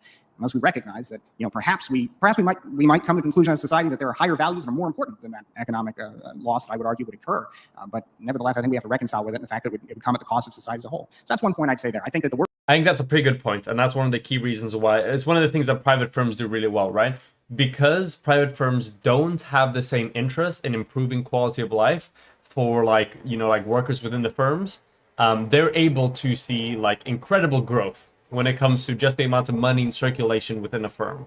And obviously it has its negatives, but then if you look in the broader perspective, which is what Bastiat is doing there, as an effect of the firm becoming larger, what you also get there is more money in circulation, which means, for instance, more taxable income and more money that can be spent on things like social services, which do have like a beneficial effect for, like people's overall well-being and stuff like that. And while worker cooperatives do provide seemingly like really good quality of life attainments for workers within the firm, and depending on the type of cooperative, it's like a consumer one or a producer one as well, to like other forms of parties and actors interacting with the firm itself. It tends to have the issues with the like really like large and especially like explosive growth that you could see with a lot of private firms. And as such, an entirely co-op mandated economy might have issues with this sort of like dynamic and robust growth, and therefore might see more issues when it comes to being able to have like good like taxable income sources when it comes to GDP and stuff like that can then be used for like government social programs and stuff like that. So I think this is a good argument from Bastiat. Workers' interest is not necessarily served by a democratic workplace or a society of democratic workplaces, because while I would agree that in an individual sense in our existing society, if you want to have a democratic cooperative, you ought to be able to do that, and I can understand there being a lot of benefits. But if we have a society entirely organized around that principle, I think that means some big changes that are very different and very difficult to reconcile with. So that's one point I'd say. The other point I'd say is I think Vaush makes a very good point. I think you need to flesh this out a lot. That sounded to me like more of a statement than an argument, because he just said like, hey, I think that would be like a bunch of other like externalities for like not meeting people's interests from like a worker co-op entire society. But then he doesn't explain what any of that is. He just like makes a statement here. So I don't know about that second point there, but point that society has changed in some very big ways. Like, for example, I wouldn't agree necessarily with the all the contours of the General Motors story you told. I would agree with some of it. That lobbyists have certainly had a massive role in transforming America from the kind of I guess the sort of small town type of environment you described to a society of big highways and cars. Now, a huge part of that is also that I think Americans do very much love their cars. I think these products have been caught on for more than just malicious intent. But either way, the destroying of whole communities to build 7-lane superhighways was a decision that went well beyond just market demand. I mean, there was a lot of political choice there. And I think it's also worth noting that a lot of those decisions were made democratically at the expense of vulnerable minorities who really couldn't do much about them. In my community, for example, in Pensacola, a giant freeway was built right through the middle of a black community. And there's a little sign that commemorates this loss. And this loss was the result of a democratically elected government operating in accordance with democratic principles. This is in 1975. It was still imperfect at the time, but even if all the people had all the voting rights, they would have been outvoted. And unfortunately, I don't know that the result would have been much different if we didn't have the kind of modern appreciation that we have for small communities and for recognizing all the damage that cars do. But I think there's one other point to remember here that I think the argument he's making here is a decent argument against just I don't know, like democratization as a whole or whatever. But this can be entirely accommodated for within like Vaush's system as well. When it comes to like having laws and stuff like that in place. I don't think this is a decent thing to just like be brought up and think about, but I don't think this is in any way like a direct attack against like anything that like Vaush is saying in this regard, because you could make the argument there that okay, like the type of things that could be in place are things like, for instance, like protected classes or just like certain types of like zoning laws maybe better than the ones that like exist at the moment, for instance, could protect against stuff like this. And that could be done under like both systems like fairly like feasibly.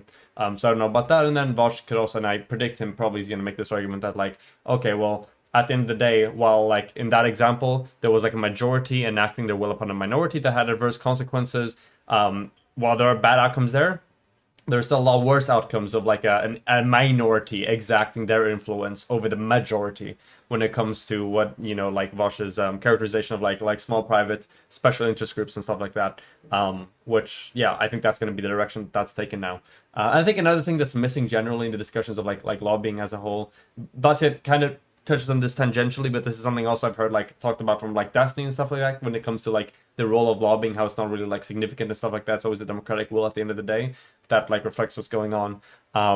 I think that in large part may like miss the different roles of lobbying. So lobbying isn't like just necessarily about like convincing like a state legislator or whatever to pass something, but it can also be about the like public perception of a given topic when it comes to like spreading of misinformation, for instance, or other forms of like incomplete like propaganda pieces or whatever, and there just not being like a sufficient like counter movement to that, which leads to people having certain opinions.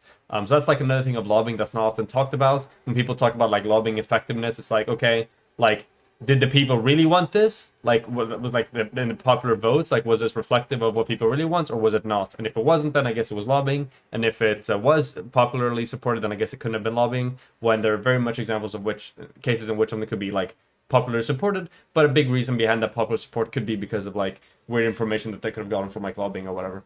But yeah, let's keep watching. With respect to the loss of small town America in some ways, and not to oversimplify what you were saying, but some of what you mentioned there. One of the biggest problems, I think, in America is that we have what I might call, for lack of a better term, I don't mean this as an insult, boomer socialism is what the Wall Street Journal calls it. And that's the practice of taking housing, for example, and making it very difficult to build new housing for the sake of preserving the land values at the expense of perhaps the property rights of the people who own existing homeowners, making it very difficult to build dense housing, making it very difficult to build small commercial enterprises, because this whole system has made it very difficult to rent them at affordable prices, and so you end up with big box stores, which are, I would agree, although I do like me a good 3 a.m. trip to Walmart, which I would agree are a little less aesthetically pleasing and come with their own costs, though I, of course, wouldn't argue against their benefits. It's worth noting that housing, healthcare in this country, which we've got the worst of all systems. We don't have a free market system, and we don't have a universal system. We have a half-universal, jury-rigged system that provides universal healthcare of a sort to everybody over 65 and to people who are very poor until you get to that point. And in the middle, good luck, So we've got the worst of that because we've got now, we spend as much as many countries per capita in terms of healthcare coverage, sometimes very much more, and we get very much less for it. We spend very much more for housing, and we get very much less for it. And then we have the same problem with education, though I would argue that's less of a problem, given that even when you go through that whole process, you're still going to have a higher earning potential. But nevertheless, those 3 areas, housing, healthcare, and education, the costs have driven through the roof because primarily of bad policy. We know that's the case because with other sectors, consumer goods of all sorts, food, electronics, clothing, prices have gone down, where government policy has been less onerous and less destructive to society as a whole. So it's worth remembering that if we want to live in a free society, we have to reconcile ourselves with the fact that we in the 20th century gave up a lot of freedom, and when we gave it up, we often did it in malicious, race-based ways that now we're having to pay the cost of as a society because they were so poorly implemented in the first place. So when we sacrifice some of our freedom, for example, in the universal healthcare system, we ought to do, or with the government paying payments for healthcare, we got to look at better models here, because the way we do it now is a disaster, right? It costs a lot, it delivers very little. We have the same problem with housing. We've got to make it easier for people to get the services that they want to get, easier for people to have freedom to build where they choose and build what they choose. And when we're going to have a government program, we've got to look to what other countries have done to design them better, to be more efficient, more effective, so we get better results for everybody in this country. I think that's like a decent like speech when it comes to like pragmaticism and just like having good government policy more than like oh, this ideology of like government policy is better than another. But also I'm not sure how we went from a discussion to co-ops, from a discussion on co-ops to this entirely. But yeah, I think the beginning of like Bastiat's speech here was pretty decent, and then it feels like the longer it went on, the second point was just a statement, and then from there on out, it's been like interesting stuff, I guess, but not necessarily like crucial to any aspect of this debate. But yeah, let's keep watching. There's a theme in the contention that I see here, and I think perhaps two, one of which I'd like to address first, which is the idea that the democratization of the workplace would conflict with our dreams of progress, because progress is important, not just in the capitalistic sense of infinite GDP growth or whatever, but as a concept, as a species. I do believe there's always a better society on the horizon, and there is an unfortunate tendency, even among progressives, to sometimes devolve into a sort of myopic worship of the way things used to be. I want to be clear. My dreamy small-town America speech there, it's not about bringing back the way things used to be. Things are better now than they used to be, in almost every measurable sense. I would struggle to find significant ways in which they are not. But there are elements of the past that we could have brought into the future that we didn't, either because we chose not to or because the choice was made for us. With regards to the car thing, for example, I don't think that this was some malicious effort on the part of some demographic of American citizens to build out their own wealth. I think that in some ways we traded civil society for dreams of a better and more progressive future. I see this in a lot of ways, where we're unwilling to adhere to certain civilization building principles if it feels like there is an aesthetically more futuristic, but in practice much worse system. What I said earlier about the roads, from the Roman Empire until the 20th century, roads were a place where human beings walked. There were horse-drawn carriages, and even early on with cars, still humans walked. But then we were told to look both ways before crossing the road, an implicit suggestion that it's our responsibility not to get hit. I know what you're thinking, with the cars. Of course, we need to be careful with roads. Cars nowadays, there are many, many times more. But even if you look towards Denmark or the Netherlands, their public transportation systems are Netherlands. light years ahead of ours, which are more socially efficient because it means fewer people have to spend money on cars and car maintenance, which costs the average American about $9,000 a year, a significant portion of a person's paycheck, especially at a median income. It means that there's a gatekeep between accessibility to certain social services, depending on whether you're wealthy or poor. Poor people in cities who don't have cars here in America are shafted beyond belief. They might as well just go ahead and walk out and find some desolate field to lay down in. Some of these cities are unlivable without a car. There are better systems, and the way towards those systems might not be. Yeah, I don't know if this discussion of like civil planning and stuff like that necessarily has much to do with like the sort of like capitalism, socialism, market socialism thing that's going on here. I think it's an interesting discussion to have. I think it's really good. But it seems like at this point there's just agreements between the two at the moment on this specific topic. Like it started with some like contention here when it comes to like, I think the main like direct contention that was brought up here was the issues when it comes to capital accumulation. And then from that point it's kind of devolved into like kind of talking past each other a bit and having like general agreement on topics and stuff. More than like actually having like a debate on the key thing that was meant to be set up beforehand. But yeah. Some gigantic revolution. It might be a willingness to invest in them. You talked earlier about the golden goose, the ability to accrue tax revenue for social services. But here in the US, we've got a pretty... Okay, this is interesting because I think that was one of a pretty good argument from Bastiat. So let's see how Vaush grapples with this. dismal welfare state. So clearly private ownership isn't doing us any favors in that respect either. I think it's about a social willingness to sacrifice what feels like a little bit of personal freedom for the enhancement of everybody's, not just other people's, yourselves as well. In some infinitesimal way, all of us, when we pay our taxes, do contribute to systems that we benefit from minor regulatory ones that allow us to breathe the air and drink the water, to large sweeping ones like the United States military, which, while I can't say I'm a huge fan of, at the very least, its existence as a concept is something that the state relies on. So whether we're talking about public transportation, which is something which has myriad economic benefits we should be exploring as a nation, or democratic ownership of the means of production, let's look at it incrementally. What steps are we willing to make? If you're concerned about the externalities of these systems, then maybe try to redress banking's investment bias against cooperatives with a few government incentives, state by state even. It doesn't have to be federal. And as we'll see with time, and I believe this very firmly, if you work at a cooperative, you will be happier. There's a reason why self-ownership is such a dream in this country. It's great to be on top, but not everyone can be on top. By definition, we don't live in a single plateau, but we can build a system where everyone can share in the benefits of being on top, have a little bit of control in the places they live, local government, local systems, local democracies, funneling together into something larger. And if we do it well, we do it incrementally, we see it functions, maybe we can take it to the big stage. Yeah, I think this was like overall pretty good. I still feel like at this point you've gotten past with like, because the key things, right? Whenever you have a discussion on like two opposing systems, the thing that you always want to focus on in these discussions is that, okay, what is my system providing exclusively that can't be accomplished under yours? Or what is your system doing like exclusively or inherently that cannot be solved and isn't an issue under my system? And it feels like this debate as a whole, it did some of that in the beginning, and now it's devolved into other broader things, which is like tangentially related to like the broader question that's being discussed here, but not like necessarily to the same extent. I think the rebuttal to like the golden goose thing and like the private investment thing, I think it's fine, but once again, I think that's more of an argument against the fact that the United States and the way that they handle social programs of welfare at the minute is not great, rather than an argument against the fact that the like maximum potential productive output when it comes to generating tax revenue for a private firm and one like an economy with some private firms may be better than one that is entirely co-op run. So I think like overall the debate as a whole, like on both sides, has kind of like veered off a bit into something a bit different. But yeah. So I think I appreciate some of what Vaush said there, and I disagree with other parts of it. For example, I agree that we have, it's actually almost, it's pretty sad actually, the taxes that the average American pays are not as great as you might think. Not so much less than you might think as the Nordics or the Europeans generally pay to get better social services. Like I was trying to say earlier, one of the biggest problems we have in the United States is, especially when you consider federal, state, and local taxes, all of that in the aggregate. You compare that to some of these other countries, they do have a higher percentage of taxes overall, but again, it's not so much higher than you might think given the extra services that they seem to get. And a big problem that we have in the United States is that we have designed a lot of these programs in a patchwork fashion. It's inefficient, it is often means tested, which means that a new bureaucracy has been set up for the purposes of determining that only the right people get the money, and that ends up being a big cost. It ends up being an imposition on people's privacy, all the rest of it. And while society might have a reasonable claim to want to ensure that tax money goes to the right people, the end result is that less money and then more taxes are collected for less benefit for society as a whole. So that's one thing I would say is why I would agree agree that we don't have the kind of welfare state I'd like to have. I think that's mostly not because the unwillingness of Americans to pay for it. I think the problem is that the systems that we have set up are just fundamentally of a patchwork nature. And if we had more universal systems, simpler to understand, something a little more like maybe what Milton Friedman advocated, I wouldn't go so slim as he did, but thinking very seriously about payments in cash instead of payments in or provision of services. Payments in cash, you can go out in the market and get what it is you like in a hopefully competitive market. He wanted, I believe, a negative income tax that would have been, I was thinking about Andrew Yang's basic income, but I'm not a fan of Andrew Yang anymore. The negative income tax, so the idea of being able to have a certain amount of money sort of guaranteed, it was a high number. I don't think you do that for everything, but that's one example of how we could provide better services more affordably, more efficiently to people without having to think about how we're going to send taxes through the roof in the process and give people more meaningful freedom in the process of how they use those benefits. So that's I think this is I don't like this line of argumentation at all.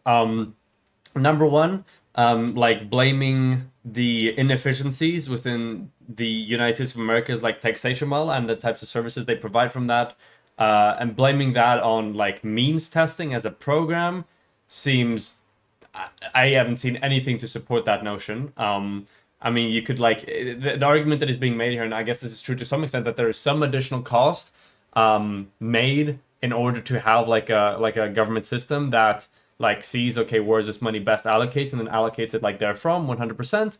But then on the flip side of that, there's another benefit to like means tested programs, which is not discussed here by Bastiat, which is the fact that, hey, with a universal system, you might be piling on and making a bunch of like investments, I guess, into like people or services that or organizations that just genuinely like don't need it. So you can get more economic utility from that same amount of money by having some degree of means testing, and that aspect isn't brought into it. So he's highlighted one of the costs with means testing, but without comparing that to one of the benefits of it. And he's just comparing it to like the current system plus the negative of means testing, rather than the current system plus the negative plus the positive as well. And then generally, I think that the next argument that was made there. Let me see if I can remember which one it was. A negative income tax that would have been very there was a second person. The end result is that less money and then more tax. Only the right people get the money, and that ends up being a big cost. It ends up being an imposition on people's privacy, all the rest of it. And while society might have a reasonable claim to, want to ensure that tax money goes to the right people, the end result is that less money and then more taxes are collected for less benefit for society as a whole. So that's one thing I would say is why I would agree that we don't have the kind of welfare state I'd like to have. I think that's mostly not because the unwillingness of Americans to pay for it. I think the problem is that the systems that we have set up are just fundamentally of a patchwork nature. And if we had more universal systems, simpler to understand, something a little more like maybe what Milton Friedman advocated, I wouldn't go. Oh yeah, the second thing about like less, I remember what it was now. About like less services and more like cash, I don't think that's a meaningful solution. So having good like infrastructure that people can interact with, and that we sort of like societally say, okay, this is a good thing for you to take advantage of and for you to use. Like we're going to, and even though this is a bit like authoritarian or whatever, I think it's decent that like we as a society can recognize that, hey, like assuming that you had like an entire personal like economic autonomy when it comes to like where you spend your money, the average citizen should probably spend like X amount of money on this and this and this and this, and therefore some of that money sort of like siphoned off for taxes and sort of like forcibly spent in those departments. Because things like having poor financial education brought about by poor educational systems and stuff like that can have really detrimental effects when it comes to like trusting people to be able to allocate these funds like for themselves in the best way that they see fit. Now, there is absolutely a part for that, which is basically the rest of your disposable income. But I think that there is the services that should be provided by the government should certainly be like services where it's like, okay, these things like healthcare and education and transportation are important things to everybody, and they facilitate a bunch of other like social external goods when it comes to like ability to get like education or transportation of stuff and the rest of it. So we're kind of going to say like, hey, it's good like that part of your money is being invested into this, rather than being like, okay, well, here's just a bunch of cash, spend it in whichever way you want. I think that's an issue when it comes to like economic incentives, and issues when it comes to entirely like reliable information and also like rational decision making by a lot of economic actors. So yeah, those are two things I would say here. I didn't like the first argument when it comes to like talking about detriments of means testing, but only talking about the negatives and not talking about the positives, and one of the main reasons why you want to do means testing. And then the second thing of like saying that, hey, you should have more like direct cash rather than services. I feel like that could have a bunch of like negative externalities on the basis of the fact that people aren't always perfectly informed, and that people aren't always rational actors within an economy, and that we can probably recognize that, hey, investments and like spending money in these departments is probably good for you no matter who you are. And then the rest of the disposable income, spend as you please, you know? But yeah. So that's one thing. Another point is I think we have to recognize the problems that we have in society. I don't think American competitive enterprise is generally speaking the problem. Well, I can't speak to the sentiment that Vaush mentioned with respect to employees feeling just generally more satisfied and happier. I didn't really see a lot of that.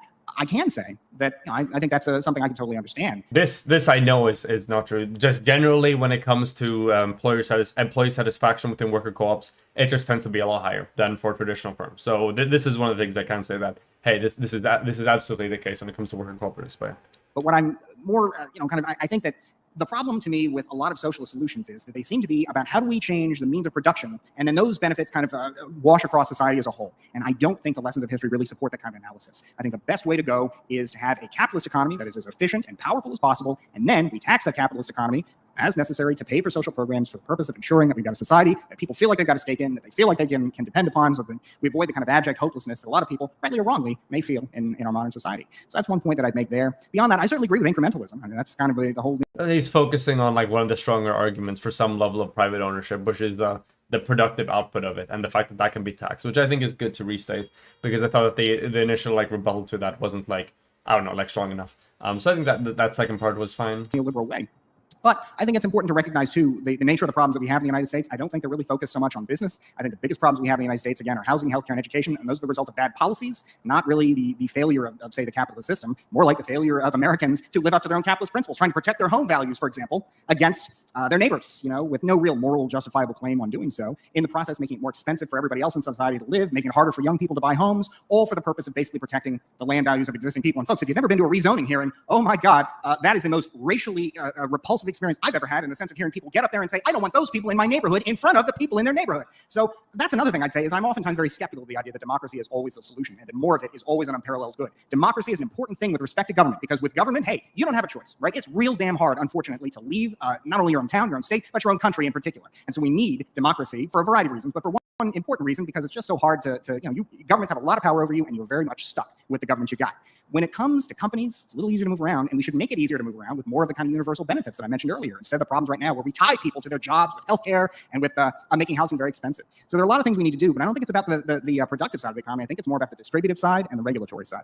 Before Vaush responds, I'll let the beginning of your response be able to respond to that, but I want to propose this because I want this to be sure the covered in this debate. Why is it that your model, in comparison to the other, is better when it comes to preservation of certain civil liberties, like freedom of speech, freedom of the press, freedom of the... Okay, this is also good. I completely forgot about this as well. Now Dylan is tying it back to, not only he's kind of implying here that, okay, please make like distinct things, like, okay, like inherent things to your system versus your system, and do that rather than talking about things that can be accomplished well under both systems. And then also like refocusing this again onto the purpose of this debate, which is the discussion on liberty. So I think this interjection is pretty good. Protest, and definitely in the age of people having such a intensive debate about tech censorship, for example. I'll let the beginning of your response be about what he just said, but I want to make sure we cover that since we have 60 minutes left. Of course. I can tackle those both, I think. Tempted as I am to talk about the ways in which I think a cooperative system universally would still be able to pay for the necessary welfare costs of a modern society, I think I might be putting the cart before the horse here, because I have a feeling that many of the people in the audience wouldn't agree with me that welfare is something we should be investing in anyway. So I'd like to take a step back, if I may, and address what I think might be the more fundamental problem here, which is, again, liberty. With regards to liberty, the problem that I have with American libertarianism, as it's traditionally expressed, is that liberty is gatekept behind wealth. In this country, you are not free to do what you want unless you have wealth. You are free from many things, certainly. That old adage, what is it? It is equally unlawful for both the wealthy man and the poor man to sleep beneath the bridge. When laws are built in such a way as to discourage behaviors more likely to be engaged in by the working class, these are not laws which are fundamentally encouraging healthy guidelines to what a good society is. What we're really doing is socially determining the corral, the barbed wire, around where it is and is not comfortable to be. Now, most people in this country can't afford a small emergency. So I don't think most people in this country are able to really experience the incredible social and technological benefits of living in the 21st century. Now, I can, and I know a lot of people in this audience can, but I know there are a lot of folks who can't, who nonetheless advocate for certain positions because they believe that the freedom of the wealthy is the freedom of all. And to that, I would say, to me, this is nothing more than a contemporary defense of the aristocracy. Back in feudal Europe, to be a lord or a lady... Oh, no, here comes feudalism. I think overall, I think this is probably going to be the main takeaway, unless this conversation takes a radical shift in the next 10 minutes. But I think that generally there was like a misunderstanding of what kind of needs to be done in this debate, which is talking about like the inherent differences between the two systems and doing comparisons that way. Although I do think that a lot of the things that Vaush is appealing to here, the more like sense of like collectivism and stuff like that. I think that's generally like pretty cool stuff, and I think that that's something that we need more of going future when it comes to discussions of tax and economic policy and the rest of it. But yeah, apart from that, I think at this point we're kind of like derailed into just general discussions about politics as a whole rather than the market socialism versus neoliberalism discussion. What you really, at the fundamental level, needed to do was have a large army and conquer a given bit of land, and you just asserted your will on the local population in a manner which is not at all corporate in the sense that it was directly and governmentally authoritarian, sure, but it was a freedom, wasn't it? After all, we're not directly talking about violence against common people. We're talking about higher level political conflict. And then as a result of it, an aristocrat has the opportunity now to control the land around them. And if you work there, that's you working for your rent, essentially. That's a type of freedom we decided was harmful to the freedom of others. The freedom of the few aristocrats was not more important than the freedom of the many, many, many serfs. Some people think this is hyperbolic, and to an extent it is, but I think that it's a similar logic. We should be promoting freedoms which are truly universal, absolutely and utterly without any requirements, because that's what freedom is. Freedom can't be conditional, because when freedom becomes conditional, you're only enforcing a class system. A class system, in the modern sense, perhaps, may be more defensible than that of the feudal Europe, or in times past, or the old Indian caste system, or whatever the Romans did, if one wanted to look that up. But it is nonetheless a caste system. So let's look to systems that are truly universalized, not just in who gets their money, but also in who has say over what is done with it. And when it comes to democratically run corporations, not only do you accrue the many benefits I spoke of earlier, higher happiness, lower turnover, greater capital investment, higher rate of return because of lower chance of being closed, and those are good benefits, by the way, you also get a common understanding. This society that I live in is mine. Every brick, every tile, every window, every roof tile, everything in it is mine and everyone else's. I have a direct investment in the well-being of myself and my neighbor, because when you believe that and your neighbor believes that, both of you are better off. It's the social contract. And while competitiveness is a valuable part, not just of the human spirit, but also of modern economies, it can at times lead us to believe that conditional benefits are the same thing as universal liberation. So I reject that. And I would hope that many people in the audience, who I'm sure would disagree with me on a lot of stuff, would agree that a truly fair libertarian society would be one where the benefits of all are ensured by the incentive structures and systems that we've built, not just a small privileged few, because if you run down that road, I mean, eventually, and you've seen corporate towns, I'm sure historically, eventually you just get back to feudalism. I think everything gets back to feudalism with enough, time and free non-intervention engagement outside of some kind of broader power structure. You create a power vacuum outside of any intervention. So that's my opinion on that.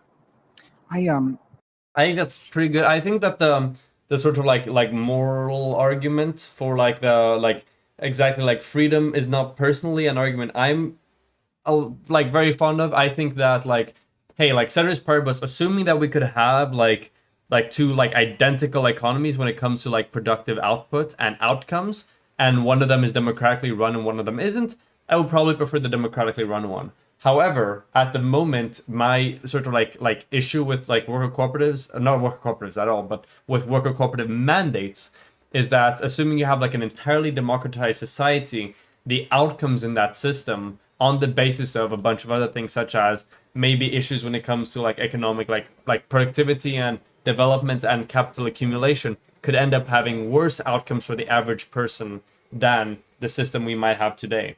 And that's sort of like where the main divide is. So while I place some value on the like the moralistic thing about like freedom and determination and everything, I think that those things are only like really useful insofar as they ascertain good outcomes.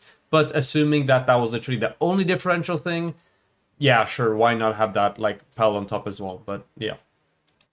And I'm happy to address the point you mentioned earlier as well. I have to say I appreciate Vaush's discussion of private, or rather a discussion of feeling of public property, because I have to say that just does not seem to be the way I think most people think about public property, except in the occasional idealistic type of sense. For everybody in society to own something, it's for nobody to own it. It's for the state to own it. It's for the people who are legally able to exercise power over that thing to own it. So I reject the idea that something that is socially owned is something you feel like you very much have a stake in. I feel like I have a stake, for example, when I drive past a military base or when I drive past a public school, but at the end of the day, in terms of the authority I have over that property, it is very little to none. And I think it is important to recognize that while democracy is important, the democracy does not automatically really change that reality, right? You still have to go through the laborious process, and it is a worthwhile process, and I would say it is a noble process. But nevertheless, the process of exercising your will, convincing other people to get to your side, and then you can exercise change as you see fit, but certainly never alone, always with others. That's not a bad thing. That's how democracy works. But I don't think I think it's important not to overestimate the very real difference between public property and private property. Private property is a meaningful thing because when you can acquire it, it means that you have the ability to exercise authority over that property. Not unlimited, of course, but certainly much greater than you would over, say, a form of public property that you have no ownership right in. So that's one point I'd say. Another point I would say is I reject the idea, despite all the problems that I've highlighted. I think that the general like spirit of more like, I guess like collectivism or like shared responsibility and like ownership over more things in society is probably like a super like beneficial thing. And this could stem in like a lot of different things, whether we talk about like public services, but also things like social wealth funds, for instance, which I think are like an excellent way by which to sort of like promote and help this like spirit of like, hey, we're all in this together. There is a social fabric, there are social connections in between us, and therefore we all have an incentive to improve the society around us, like, you know, like do better work, take care of the people around us, provide new things for us to all take advantage of and stuff like that. I think that's like a pretty like valuable force, and I think that was one of the key things that ascertained like a better quality of life in a lot of the older like Nordic social democracies. That is, you know, not where we're at right now because of a like wide range of sort of like privatizations and like neoliberal changes to those forms of social democratic models that we used to have in the past. So I disagree with Bastiat on this specifically, but it seems hard to like empirically prove it one way or the other. Although I could probably say that, hey, like a society that has more of like a collective thing when it comes to things like social wealth funds and like you know, collectively funded like good services like education and healthcare would probably have like better outcomes than a system without it. But yeah, that's what I would say on that. Then our system does not still, perhaps more than ever in some ways, materially benefit most people in this country. The middle class, I saw this recently actually in a chart from a great guy by the name of Scott Linscomb, who works at the Cato Institute, where he showed that the middle class has shrunk. And also the lower class has shrunk because there are more people who are wealthy in the United States than there have been really ever before. Now, it's not an appreciably great difference, but there have been increases in wealth in this country in the past, say, 20 years. We've had some serious economic crises, unfortunately, and we're still arguably in the midst of one. But it is worth taking the long view sometimes, too, and recognizing that in this country, we've had not just a great amount of wealth accumulation, but a great amount of opportunity for a lot of people. And I mean, you can see it in the miracles in our friggin' pockets here, you know, the kind of incredible technology that provides all kinds of wonderful new jobs and opportunities. It's important not to lose sight of that stuff, folks, because when you do, you look at some of the societies that have given that kind of thing up in the past, and I think it's easy to forget just kind of how much we have in this country and maybe take it for granted. But it is also very important, and this would also, I think, go out to... He's doing a lot of Trump mannerisms now that I recognize it. I thought in the beginning, like, oh, this is like a bit of like a Trumpian outfit, I guess, but I guess it's just like a lot of people, I don't know, like the red tie or like whatever, and like the kind of like bluish suit or whatever. But you know, he's doing the hand gestures and stuff. But yeah, it's not really like a super relevant point. I don't know. It's just funny. A lot of libertarians here. Not to say, well, you see, you have the opportunity to make it just as well as I did, and therefore I'll just kind of sit there and stew in a principled starvation if you're not doing so well. No. You cannot argue people into suffering based on principles alone. And I really do believe that. You've got to give people some material basis for hope in a better future, some material basis for a sense of security, and a feeling that, you know, if I try for a better life, I try something different, you know, I'm not going to necessarily end up completely destitute and hopeless. It is important to account for that, because when that happens, and when it is not accounted for, it becomes a core of populist movements that we are seeing more vicious than ever in this country.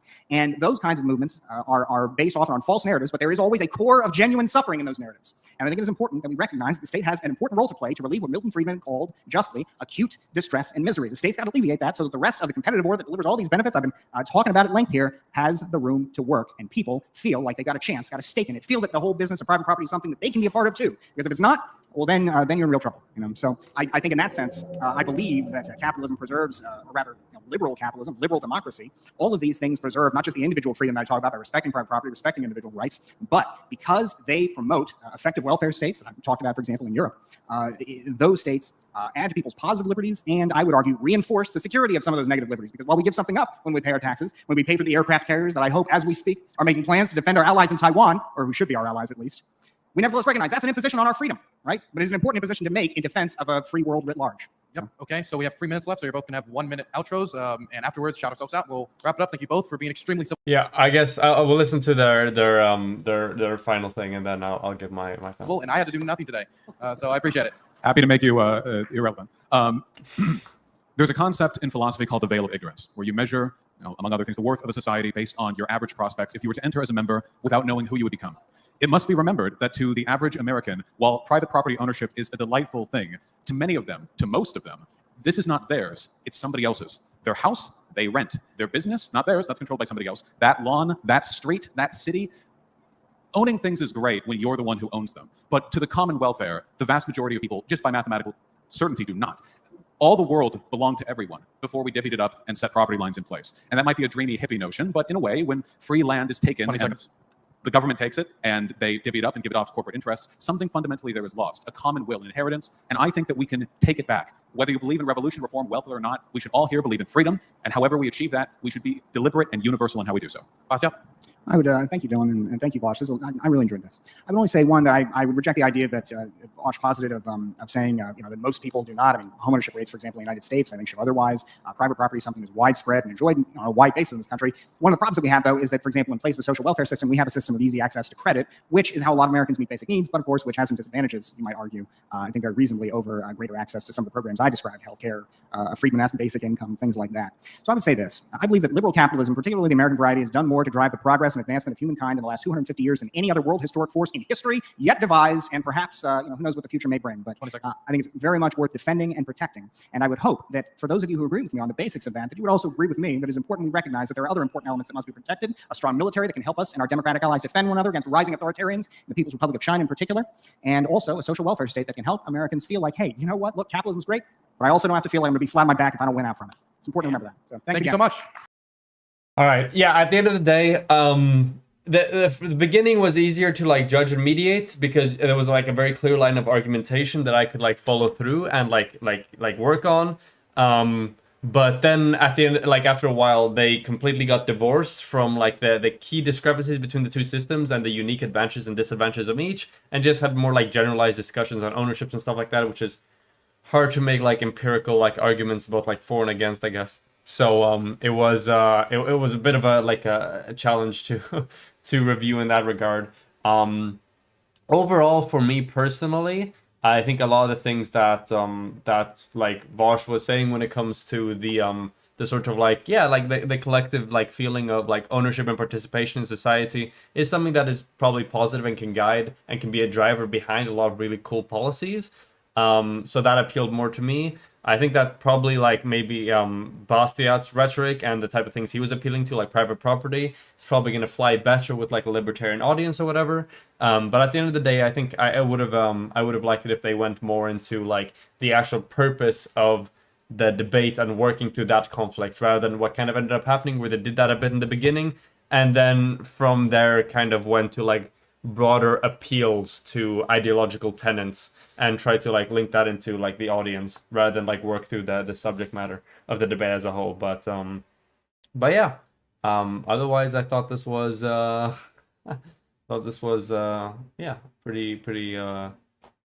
pretty all right debate overall. My only rant is that I believe. Okay. It's happened again. Destiny and Vaush have Destiny and Vaush. Let's be consistent with our funny what's it called? Funny pronunciations. Had another debate together, and it was a debate on like economics as a whole, I believe, at the Freer Future Festival, and there was some libertarian professor as well that also played a part in in the debate. No, right up there with it's gonna be interesting to see how this ends up going. But yeah, see the two titans clash again. Let's see how this works. You can see right away Destiny's posture is a lot better than the Kenosha thing. We had Slouchdeny there, and then we have Vaush with his dapper fit. But yeah, let's give this a watch. Academia in terms of consistent, reliable truth telling. If there's anything that I want to hit on now and always, it's the absolutely essential nature of democracy. Is this the beginning? I ambiguously agree with any neoliberal shill. It's this. Okay. Get to see the Vaush intro. Well, my name is Vaush. I'm a YouTuber, which is, as you all know, right up there with academia in terms of consistent, reliable truth telling. If there's anything that I want to hit on now and always, it's the absolutely essential nature of democracy, whether it be in our government or our workplace. I don't think any society can survive and flourish without those things. I'm Blaine Kaplan. I'm a professor at George Mason University. I'm the author of The Myth of the Rational Voter, where I say democracy is much worse than most people imagine and markets are much better. I'll leave it there. And my name is Destiny. I'm on Twitch and YouTube. I do politics and philosophy. I'm going to be taking some position in between these two. I'm not sure which one I'm siding with yet, but I guess we'll find out in the next few minutes. So, as many of you know, today is the 54th anniversary of the death of Che Guevara. So, you've already done my work for me. Why is this the introduction? Okay. I was going to ask everyone to take a moment to remember why we're here to celebrate. Sorry. It's just I have a little bit of freedom, and some friends gave me some substances that I'm very happy that they gave me, a little natural stuff, don't worry. And And the organizers of this event told me to drink. They're like, we already paid for the bar, so get yourself some drinks. So I had a few gin and tonics and hungover. Why would capitalism do this?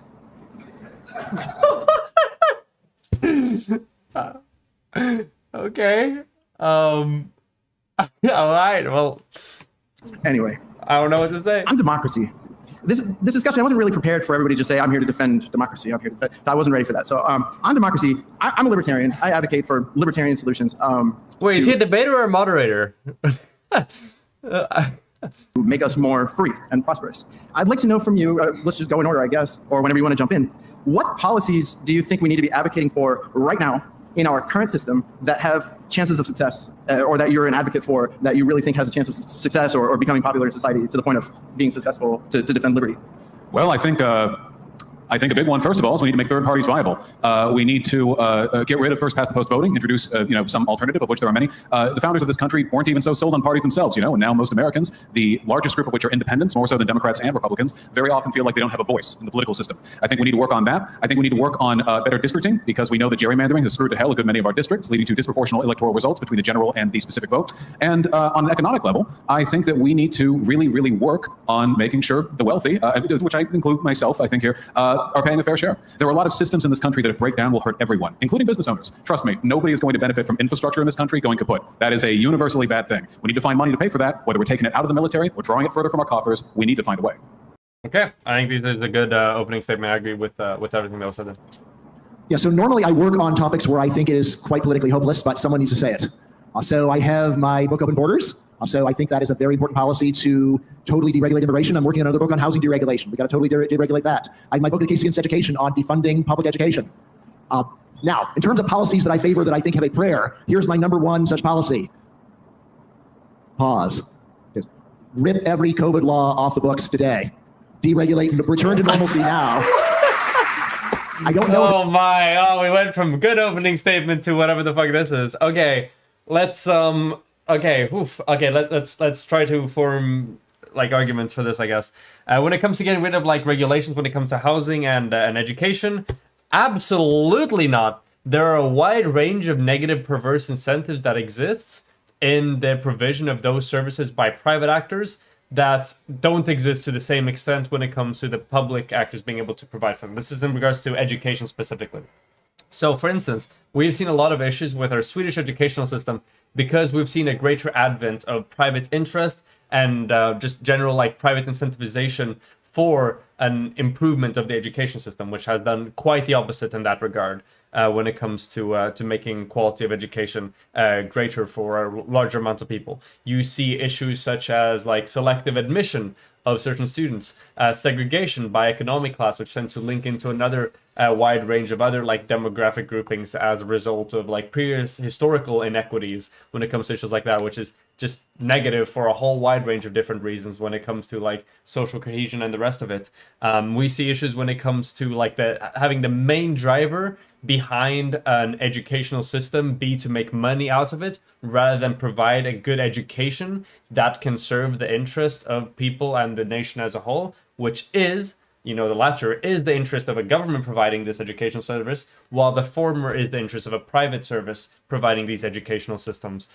So yeah, having a form of like public educational system that guarantees somebody at least a floor of some degree of equality of opportunity when it comes for them to be able to build a livelihood that they may want to achieve throughout their life is absolutely vital. And throwing that into the hands of the market and the massive, like, robust inequities and inequalities and perverse incentives that exist within that is probably not going to be a great thing at all. Now, getting rid of the COVID regulations, absolutely not. So depending on specifically which ones we're talking about, there can be arguments that, okay, this could be done more efficiently, but this person said get rid of all COVID regulations. Now, one thing that is often forgotten, and this is often, comes to topics of Sweden and the way that they've handled COVID. In some marginal ways, Sweden has done slightly better than other countries. But what people often forget is you need to look at the whole picture, right? So what was the cost to maybe having slight marginal, not having suffered as much economically compared to some other countries, which isn't even necessarily true in all cases. There were plenty of countries that did do more harsh action that saw better economic outcomes, for instance. But as an effect of that, we saw a bunch of people die. We saw a bunch of people get sick. we saw a massive strain and overload of healthcare services, and we saw a wide range of super negative behaviors that arise from that. And the fact that we didn't have a lockdown or stuff like that is a massive contributor to why Sweden suffered so much because of COVID compared to a lot of other countries.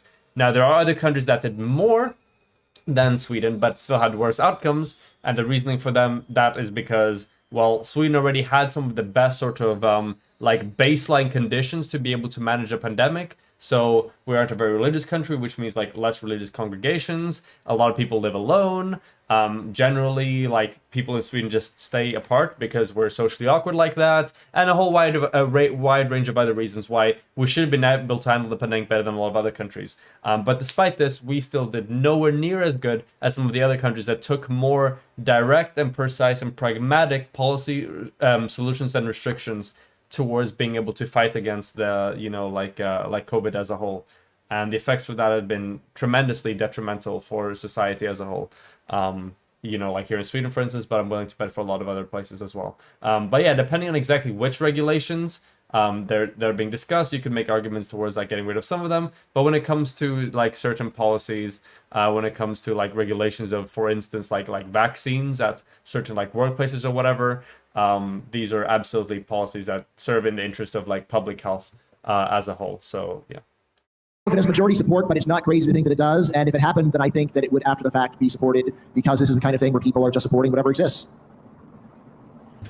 I think there's a lot of dream policies that we could talk about. Green energy is a big one. Immigration reform is a big one. Some people like to talk about foreign policy. I think in terms of what's accessible right now in our current political landscape, the two biggest ones that I would like to see big improvements made to, that I think are politically feasible and possible, would be a big healthcare reform and a big reform to education. If anybody in this country is sick or needs to get checkups or needs to do something to enable them to be a productive member of both the economy and society at large, I think that it would be good for them to be able to do so without having to file medical bankruptcy or take on other massive debts to do so. And I think that if any student has the ability to succeed in a higher education environment, the cost for that should never be a prohibitive factor. Our workforce needs to become more educated so that they can compete on a global level, and we've seen more and more how much our economy is moving in that direction. And we've also seen large swaths of society getting left behind, which is something that I hope we can change going forward. Yeah, good from Destiny as well. So yeah, good openings from Vaush and Destiny, and then I don't know what this middle one was, but yeah. Okay. Thank you for that introduction. Appreciate that. I'd like to know, because this topic of this discussion is also equality and how that ties into democracy. And you were just mentioning gerrymandering and how it's difficult for some people to feel represented in government. I'd just like to know, do you feel that there are particular demographics that are underserved in our democracy as it is right now? Yeah, absolutely. The largest of which is the poor. There's no getting around it. The greatest. So the answer to this would be just minority groups in general. So people that are class disadvantaged on the basis of class, like racial minorities that suffer disparate treatment on account for that, gendered and sexual minorities, generally minority groups just have less both social and oftentimes financial capital than majority groups in society. So that would be the answer to that question. Discontinuity we've seen between the common will and what actually gets done is the disproportionate control that the wealthy people have over the means to power. When we're talking literally about gerrymandering, of course, there have been efforts to directly gerrymander communities of color, for example. There have been efforts to do that historically, which have kind of bled into the present.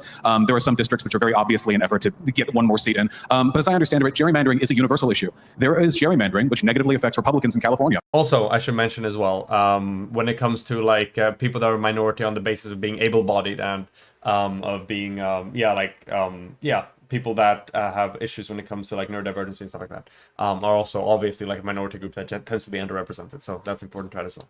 Yeah. And what's more, the Electoral College ensures that if you're one of the millions of alternative or red voters in California, your vote means nothing on a national level, at least. That is a form of, removal from political life. That is a kind of gerrymandering in a way. It's something that we need to work against if we want people to feel involved in the outcomes of this political community. Anybody else want to add to that? Oh, sure. So if we're just going to talk about dream possibilities, foreigners are greatly underrepresented in our democracy. Would we have immigration restrictions if foreigners could vote? I don't think so. I would agree with Vaush for sure. I think more people are underrepresented in more than just our democracy. They can be underrepresented in education. Okay, this wasn't that bad. People that are here undocumented don't get a say in a democracy. So yeah, okay. I think as long as this person sticks to discussions of immigration, we might have something salvageable here. But as soon as he steps out of that realm, we're going to hear some crazy shit. But yeah. Education, they can be underrepresented in access to, as I mentioned earlier, healthcare, job markets, ability to move to different states. And I think that we could probably do more to accelerate poor people's access to whatever they need to climb kind of the ladder of wealth.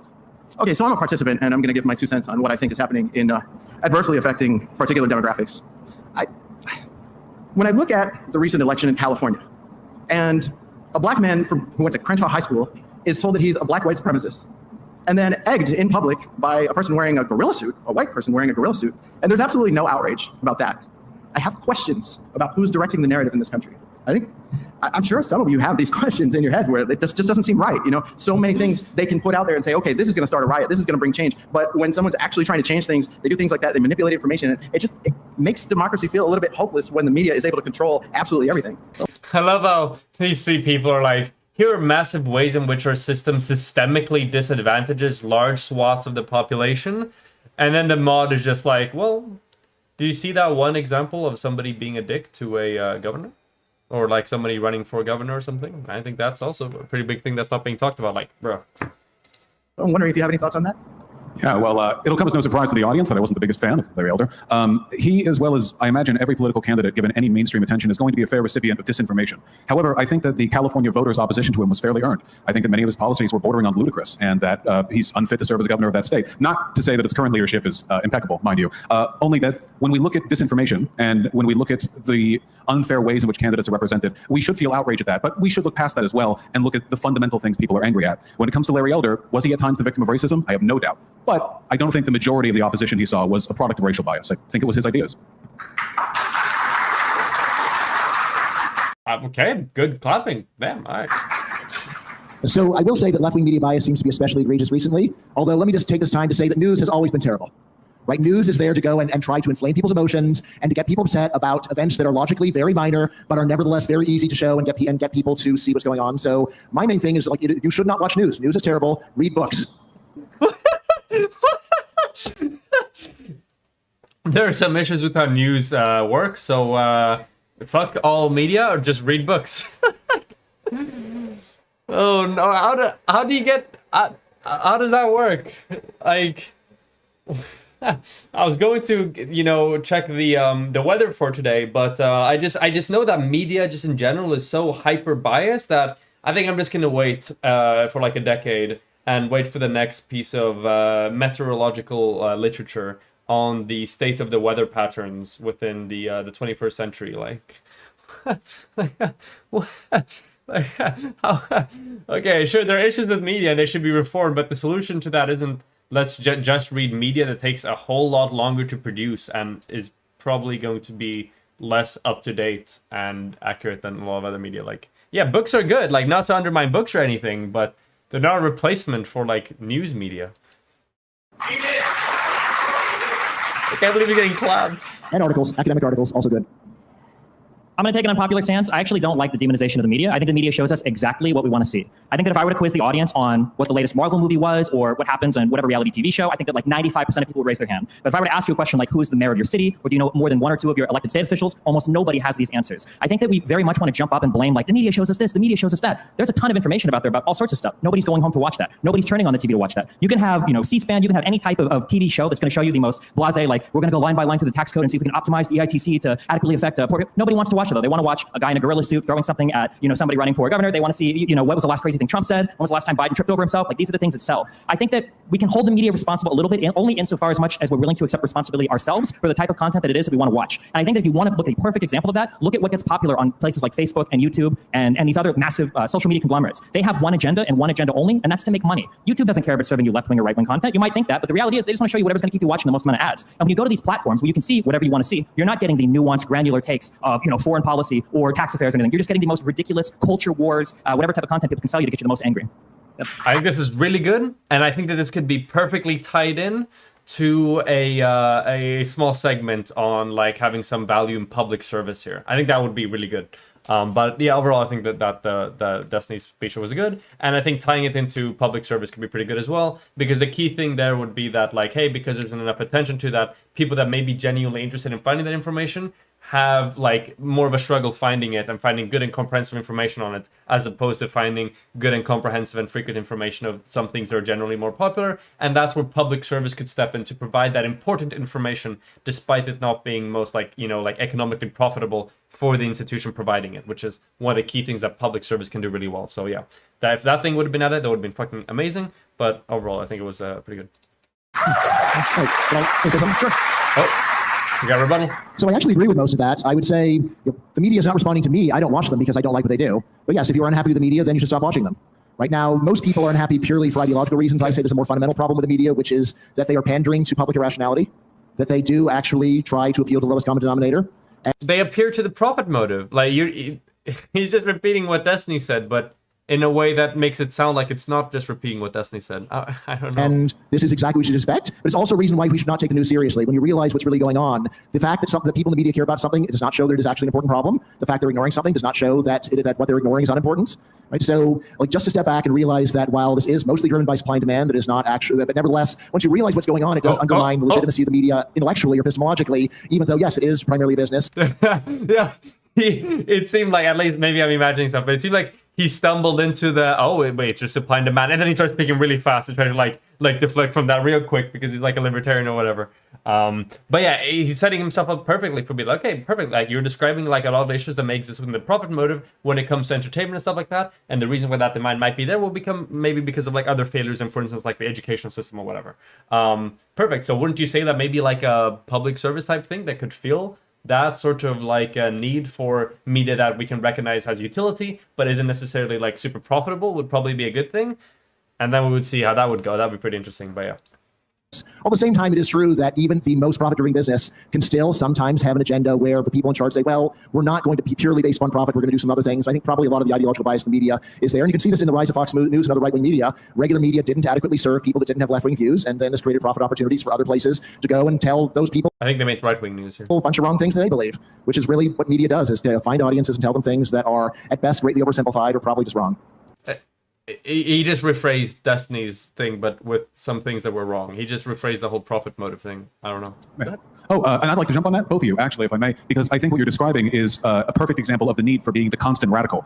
You folks in the audience, we care about politics, obviously, if you're here. Maybe this isn't how you live your lives, but for most Americans, politics is nothing more than a once in 4 years, 18-month WrestleMania match that concludes with 2 hours waiting in line outside of a ballot box. That's really about the limit. Now, that is not unique to America, but there are other countries that don't have that attitude. The idea of being a citizen, an active citizen, means a constant, ongoing, active process of engaging with your political system. And sometimes that does mean learning when to turn media off, and sometimes it means learning when to turn the right sources on. But nothing can get solved as long as we're sort of relegated to this very passive role of doing nothing more than voting once every 4 years and spending the rest of it whining that we're not getting the outcomes we look for. Yep. So I disagree. There are no countries on earth that are much better than the United States in terms of public engagement. We have very good data on... What? Okay. What could he mean by this? Okay. What could he mean by this? Because voter turnout, I'm very certain that's not true. I know many countries have, like, I think Australia has like a fine if you don't vote. So their voter turnout is pretty damn high. Local politics, I can't imagine that's the case either. I don't know what metric it could be talking about, like a metric by which like the US has more like public engagement. I'll just see what he says, I guess. Public knowledge in many different countries. There are a few countries in Europe that do a bit better than the US in terms of public knowledge, but mostly this is because their countries are small and the United States is big. So yes, Belgians are much more likely to know who the president of the United States is than Americans are to know who the prime minister of Belgium is. But that does not primarily affect the Belgians are more aware. It's rather because Belgium is a small country with relatively little influence in the world, and the United States is a very large country with a lot of influence. So I'd say it is actually a general pattern in all known political systems that most people are apathetic and disinterested. It could be both, right? It could be both the fact that, okay, the US is like the geopolitical capital of the world, so people have like a vested interest in educating that. But it could also be the fact that, hey, on top of that, the level of like education and like public engagement within these countries is also better, so they see like better outcomes there. So I don't know what to say there. If I may, it really depends on the metrics that you're using. For example, local community-oriented city planning is much more common in many Scandinavian countries. The idea that cities should be built to be usable by foot rather than by car, that there should be stuff within walking distance. A lot of these city designs were a product of people caring intimately about the political processes that would drive the growth of those cities. In America, we've kind of relegated to the car industry for a few decades, and we see what that's done. I mean, if you've ever lived in LA and driven on the 405, you know what that's done.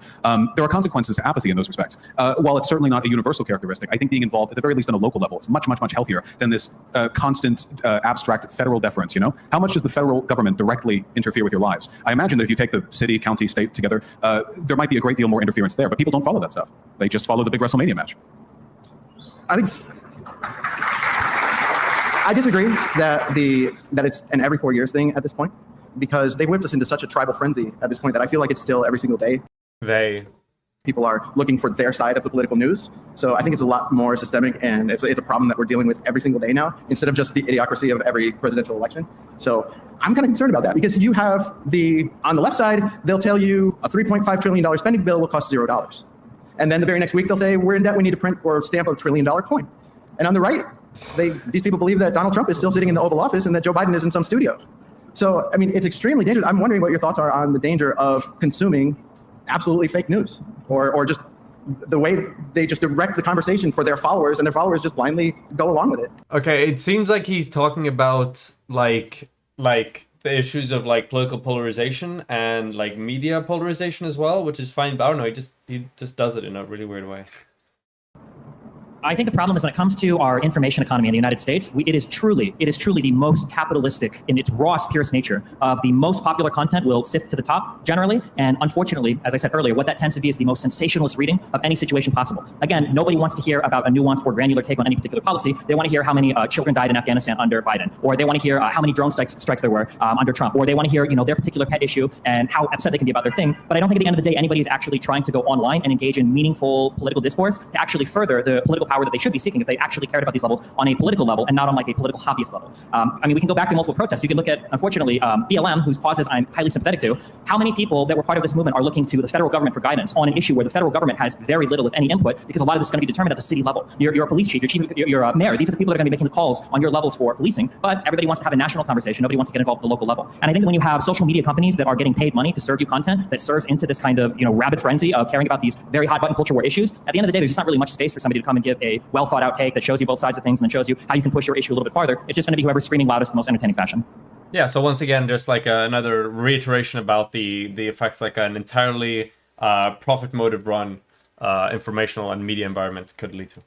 Yeah, I agree with almost all of that. And I'd say possibly the main difference is I don't think it's ever going to be different, nor is it plausible to think that it ever could be different. The thing about politics is it brings out the worst in people. It brings out the worst in people because people have an opinion, which while it matters at the level of society, if you have social policies are a function of what is popular in society, and yet for the purpose of one individual, you have actually basically no effect. This is the central thesis of my book, The Myth of the Rational Voter, which is that in democracy, even very smart people turn off their rationality and become extremely emotional.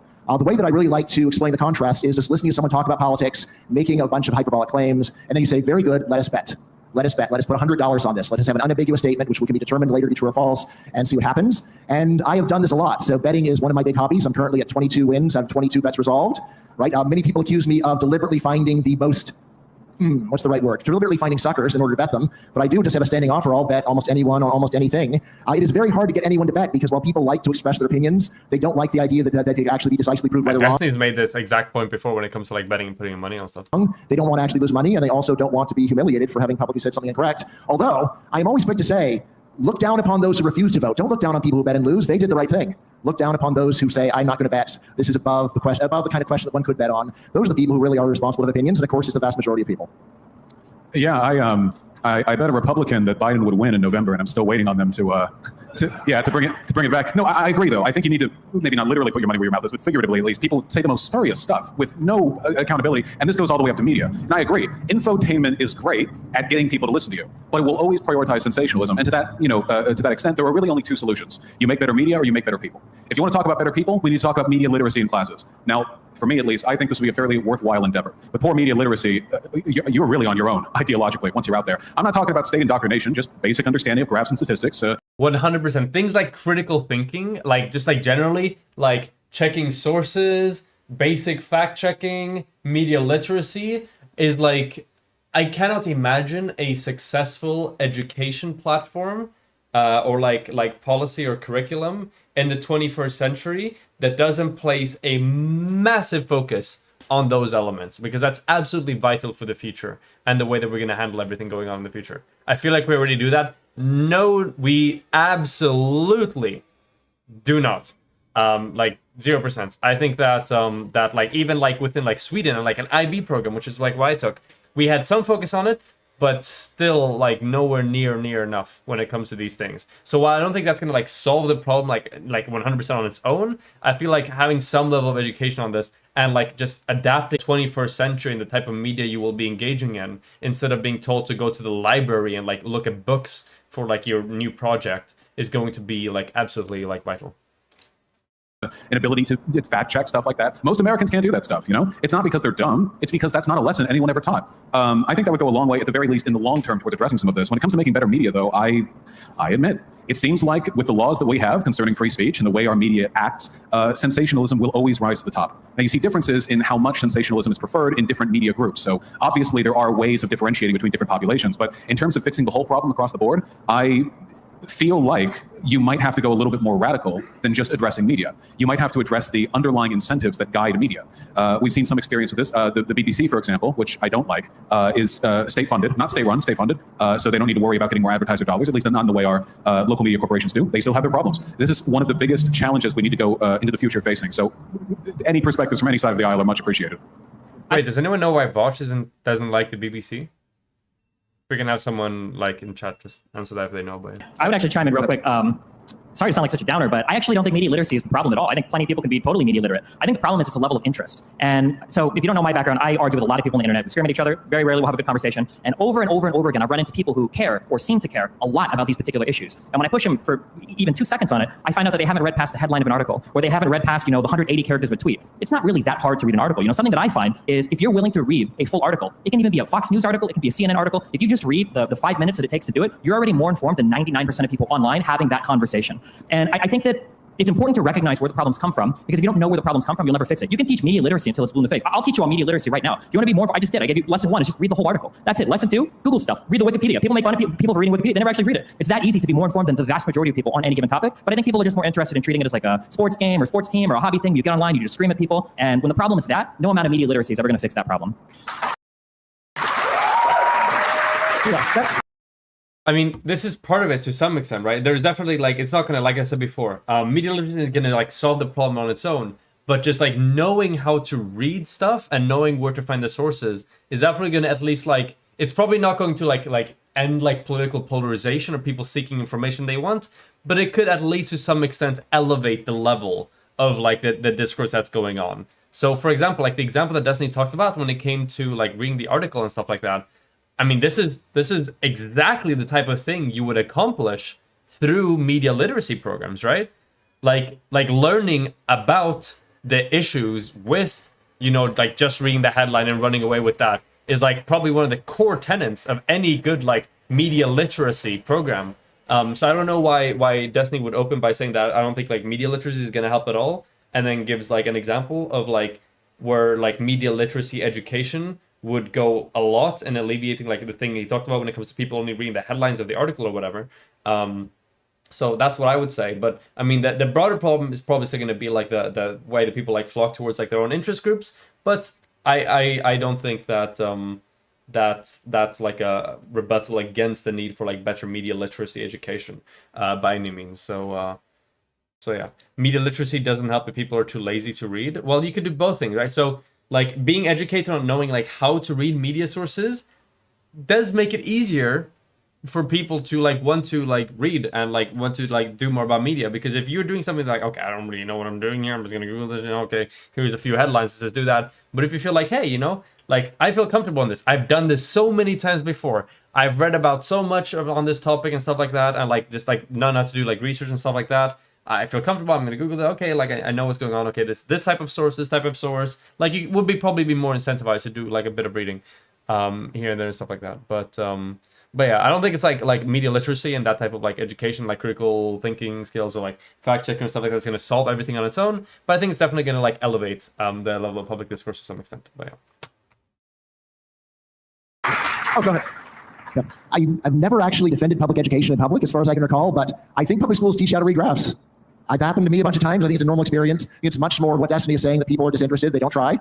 Right? So while it is easy to say that people are being denied opportunities to learn, it's more of people don't take omnipresent opportunities to teach themselves. It's really not that hard, but it's the people who are apathetic and disinterested. And at the same time, but even the will to learn stems back into good education, right? If you have better educational systems that try to genuinely foster a mentality of giving people the tools that they need to answer important questions, then when someone becomes good at it, right, they're more incentivized to do it more, because it's more fun. Typically, it's being better at something makes it more fun. And I'm sure people can attest to this just generally, right?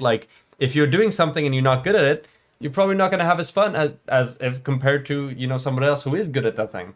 So I think part of it definitely, like, it's not gonna, like, getting better at doing something isn't going to just like grant you an inherent like interest and will to put an effort into it, but getting better at something 100% has at least like a strong like contributing factor towards like building an interest within a given topic. But yeah, it's not like once again, like none of these things is like, okay, this is gonna solve everything, but I think they build into each other and they feed into each other. When they are not apathetic, they are so emotional that their desire to learn is very little. They want to learn a few talking points. I remember actually several times I've talked with my dad and I've shown him something I've written. He says, "That doesn't look like anything I'd agree with." It's like, well, you only read things you agree with. Like, how do you think you're going to learn anything if you only read things you agree with? I just wish do your own research didn't mean like here's the top 15 memes I saved on my Facebook page about this like highly complicated issue. This guy. It's actually the top 15 live streams you appreciate. Thank you. So I just want to say, I guess as the optimist up here, I feel like there's a lot of unexplored room for pragmatic learning in our schools. Now, it's true. I do have a bit of a negative opinion on most people's propensity to engage in depth with political information, but we can never just shrug our shoulders and say that, can we? I mean, any public policy which begins and ends with saying, people are dumb, you know, it's not a real good game changer. There are things we could do. It's true that we do teach basic statistics in schools, but not very applicable, usually in the abstract. A, X, and Y. We get colored triangles on graphs, but a way of relating this, perhaps. A sociological course teaching us about the ways in which certain types of language tie into different political movements or what we can look towards when we want to deal with certain issues. Take crime in America. How many people's solution to crime in America is, well, maybe people's culture should just be less crimey?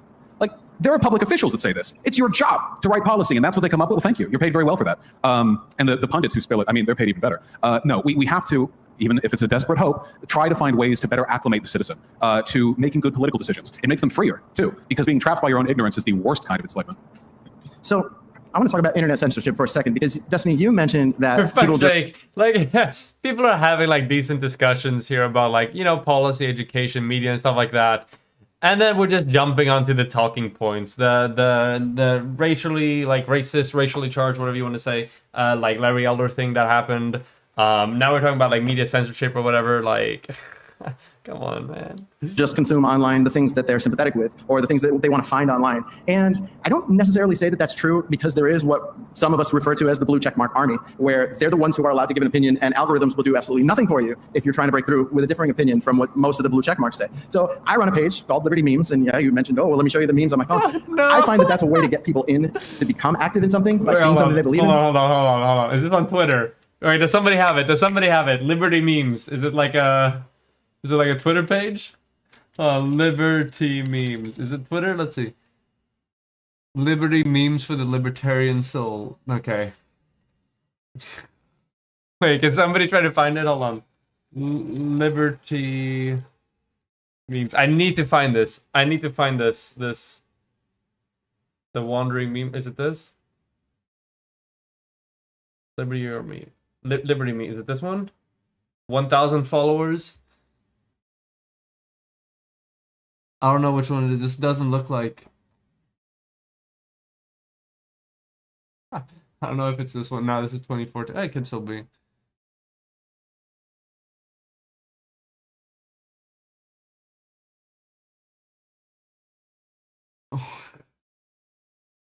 Is this it? I think it was Facebook. Could be a Facebook page. That's true. Facebook Liberty Memes.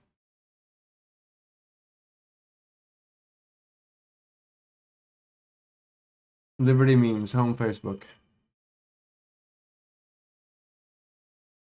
Okay, it could be this one.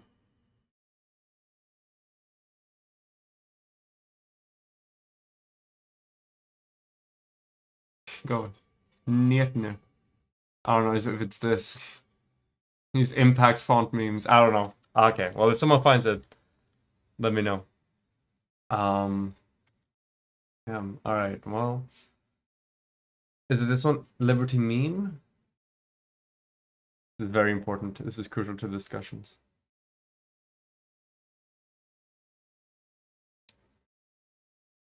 Okay, the guy had a Cuba shirt, and this is some Cuba stuff. Oh, okay. Well, doesn't seem to be any bangers here. We used to call it listen to your humble and meek grandparents give a talk on the societal ills of the day. Now it's called being basis fuck. Robin Hood didn't rob. He recovered taxes from the government and gave them back to the victims of its... Oh, it is this one. This is the page. when you remix a common flu and the whole world is talking about it. Nice! Consent culture means nobody should ever touch me, take my gun like this. Oh, okay. The 8th consecutive week #1 hit song is Fuck Joe Biden. Ghost Dad was all about that. Okay.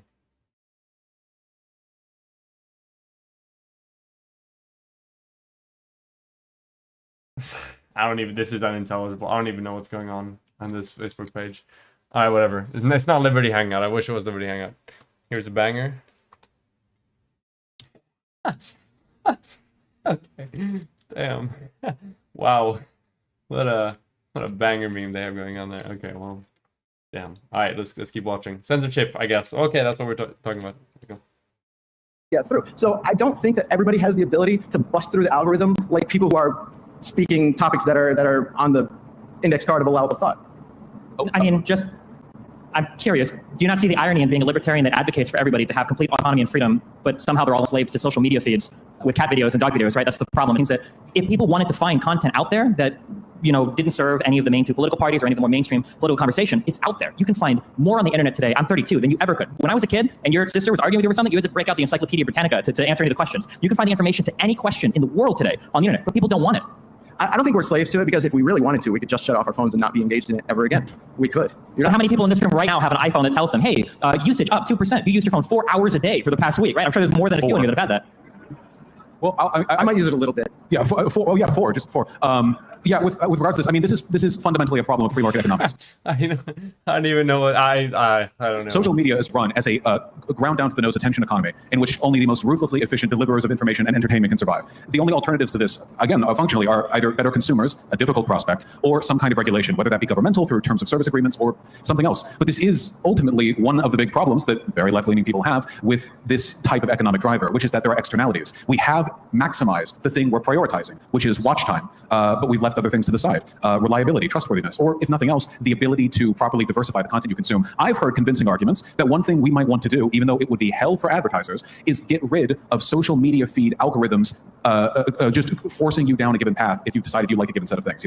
This is a very modern phenomenon. When you're on TikTok, Twitter, whatever, you cultivate your feed, and after that you are locked in. And without deliberate effort, it's hard to break out. In real life, before the internet, you couldn't do that unless you were in a cult, right? I mean, the way in which you communicated with the world was diversified by nature of it not being digital. Oh, and my PR manager called. They said to clarify that being ignorant is not actually the worst form of enslavement. Just to clarify. Anyway, I don't really have any solutions to this, I guess, outside of more deliberate, drastic action. Okay, so in terms of I mean, I don't know what the solution to this would be, to like social media feeds. This is just like the profit motive, like in operation, I guess. Because the reason why that's the case is because it keeps you on the website longer, right? Like if you like certain things, it's going to show you stuff that show up that are similar to that, because it's going to make you rather want to watch and stay on the platform for longer. So I don't know what the solution to that would be, or what that would look like. I have no idea what like a policy for that would be. Like you can't just be like ban like specialized like feeds, because like would that do like subscriptions? Like would that affect that? Like I don't know. I don't know what the solution to that would be. Externalities. I don't see the externalities so much as just people are bad and want bad stuff. Right? So it's the same as with many other markets where the market's working just fine, satisfying consumer demand. And it is not the case that consumers are actually doing much to anyone other than themselves in terms of the media they're consuming. Bad political decision-making leads to bad political decisions. If you allow me to finish. So now here's the thing. Now, you may step back and say, yes, this is really messing up the politics of the country. I will say that the politics of the country does seem quite bad to me, but in terms of what social media is doing to it, I mean, in a way, it's more of just revealing the way that things always were, even more clearly than before. One of the main differences that you see between now and when I was a kid is when I was a kid, there were the technology didn't allow you to have so many choices, and so it appeared that the opinion was more unified than it really was. And social media has now exposed that there are many weirder views out there than you previously would have realized. But the thing to do is step back and say, all right, given what the free market is giving us, what people actually want, what is the alternative? I say what's going like the real agenda of regulation is to take one particular view and to turn it into the forcible orthodoxy that everyone is told. If you look at what has been going on in social media now, so far they're not regulated. They're just worried about getting regulated, and so they are trying to preemptively self-regulate in order to get some of the criticism off their backs. I'll say, as you can see, that almost all of the self-regulation is just about giving additional left-wing indoctrination to a broader audience. It isn't really about giving diversity or giving better views. It's about taking one of the many crummy views and trying to tell everyone that's the true view. I think for two things. One, the biggest problem with alternative media or social media driven media today is not that it's exposing things, it's that it's created this epistemic divide between groups of people in terms of people don't even understand what's real anymore. I don't know, what is it like? Is it 50% of the Republican Party still thinks that Trump is the legitimate president? You have these people that believe, I don't want to hit on any COVID topics because I don't know how much of a hot topic that is. But you have all sorts of people that believe these things that are not just a matter of different opinions, that are not a matter of exposing like, oh, well, this is just how things are. It's a matter of people are just buying into complete and total fabricated fact. Stuff called alternative facts, I think, as the Trump administration might have called it once. And this is a problem that is, I believe, the largest country, or the largest problem in our country today. I think it is actually destroying our ability to have conversations. A really uncomfortable conversation you could have about January 6th, for instance.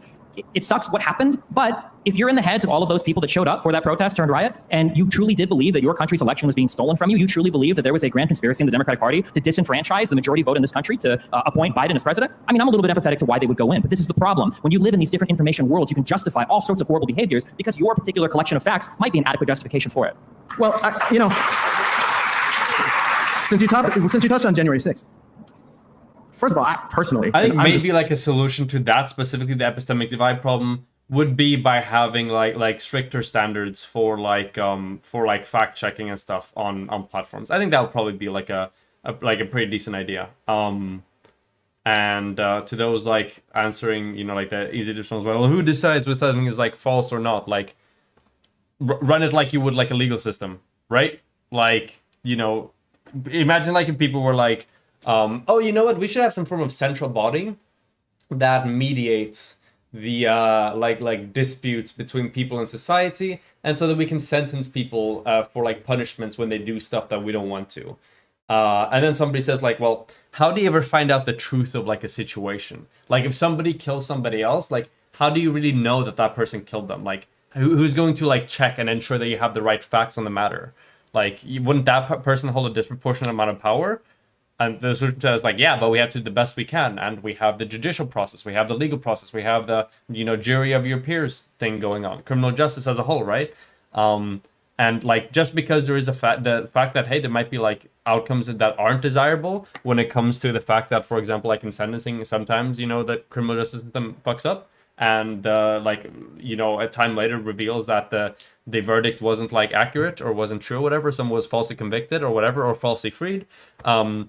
It's still the fact that there is utility in having that system in place anyway, so that it can, do the correct thing in a lot of the cases. And the same kind of logic would apply to like media figures and doing stuff like fact checking and taking stuff off that's blatantly false, right? Like, oh, well, who's going to decide whether something's true or false? Well, you do our best. You figure out like a process or like a system that's supposed to go through with that and try to like ascertain the truth of what actually happened in a given situation, or whether a piece of media is accurate to the real world or not. And then you give like action on the basis of those findings. But yeah, maybe that could be something that could be done, I suppose, to like solve this issue. Just consuming fake news, but personally, I don't think that anything absolutely crazy happened other than some protesters being wahoos. I don't mind. That's up to you guys to have that. For fuck's sake, why? Every time he speaks, man, there's just a terrible take coming up. I don't even know if I need to say anything. But if, like you say, they were consuming fake news that convinced them that their country was being taken over and they were flooding the Capitol for that reason, what's the difference between them and the Black Lives Matter protesters that did the exact same thing in the summertime in the Capitol? No. Hold on, if I may. I think. Okay, so the correct answer to this would be that there is like genuine, like there's a reason why you do the BLM thing, right? Like because we know that systemic racism is a thing. We know that bias within certain like enforcement agencies are a thing. We know the implicit bias in the thing. But we overall know that there's like systemic racism that exists within the country of the United States of America and a whole bunch of other countries as well, and that we need to do something to address it. That criticism is based in reality, right? That makes sense. That's true. But the fact that like that the election was stolen, despite there being no credible evidence to support that notion, like by definition makes it like less valuable or less worth or like less justified, because the reason behind you doing it isn't a good reason. It's not a real reason. So that's like one of the key distinctions there. But yeah, that's the key distinction. It's not one of them. It's the key distinction. think it's a perfectly fair question, actually.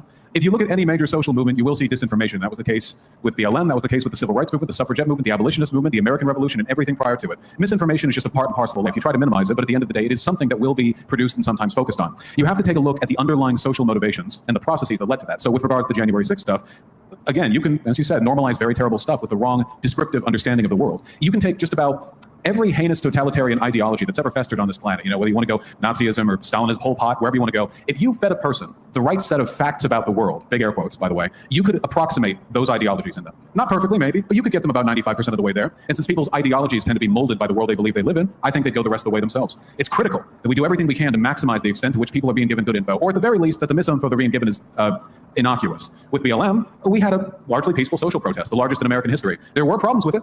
Some folks did get hurt, but some did during the civil rights movement too, You can't do do-overs on this. Any social movement in history's got its bad spots, and if you go ahead saying, well, that one shouldn't have happened because of this and that, then I don't know, we'd all be living in we'd all be Romans or something. I don't know. We wouldn't have evolved socially. I'm very cautious when we say stuff like media is giving people the narratives they want. What's the issue? Because if you asked a Roman what they would have wanted, what would they have said? I don't know, bloody or gladiator fights? A horse-drawn carriage. I think this response is probably like a bit like wordy. I think like a snappy response to this, like something along the fact that, well, the key difference is that BLM is actually protesting like demonstrably, like empirically demonstrable like issues that exist within the given country, and that their responses to that is like justified, and their exercise of the First Amendment right to therefore, protest against this is justified. Whereas in the January 6th riot, there were a bunch of people that were literally, like fueled by conspiracy theories that had no basis in reality, that was peddled in large part by the sitting president, which would make the key distinction. I think like a sort of like a more concise response to that would be probably a lot more beneficial here.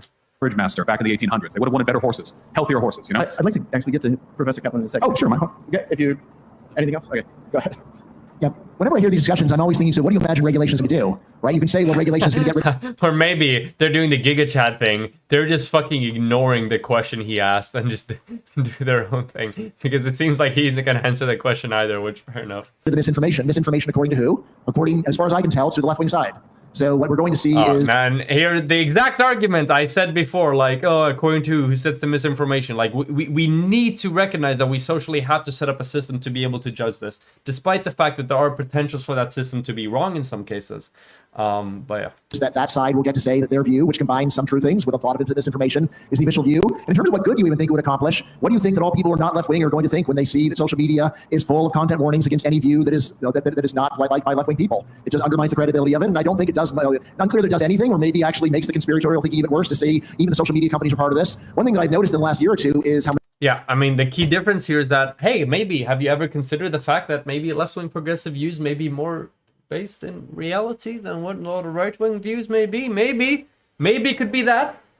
Or maybe we could have a giant conspiracy of like everybody just like hating all forms of like conservative views on everything ever. I don't know. It's one or the other. It's who knows? It's a coin toss, I guess. Many right-wing people say, look, I just don't trust anything on social media, they're against us. And this is just for moving very moderately in the direction of having some content warnings. If there were actual regulation where they really were stripping out anything deemed misinformation by left-wing orthodoxy, I think this is going to give you a probably worse situation than we got now. I wholesale reject the, I hear this, the libertarian argument so much is, I'm going to present to you like what we have now, and then I'm going to say that the only alternative is the most authoritarian, crack the whip. There's a team of blue check marks breathing down the neck of every 17-year-old person that just read Atlas Shrugged looking to ban them off of social media. I don't think that this is the case where it has to go. I think that there are places that, there are things that we can do to encourage a little bit more media literacy, encourage a little bit more media responsibility. So for example, I think on Twitter, something as dumb as when you go to retweet an article, it'll say, hey, have you read this first? Now, might not be popular, but maybe that could expand into a little like capture quiz. Like, hey, you're about to retweet this article. Do you have any idea what, are we allowed to cuss here? What's that? Are we allowed to say bad words here? Say whatever you want. Yeah, you're about to retweet an article and it asks you, right? Shit. You're about to retweet an article and ask you, do you have any idea what the fuck you're reading, right? I think that these are okay questions that you can ask. I don't think it has to be... That would be base as fuck. That would be funny as fuck. If you had like a team, I would love to, this would be a fun fucking job to have at like Twitter, where you just like read a fuck ton of articles and like use a big database of like all the articles. And then you just read articles. And then you make like a short, like 3-question quiz on what the article actually says.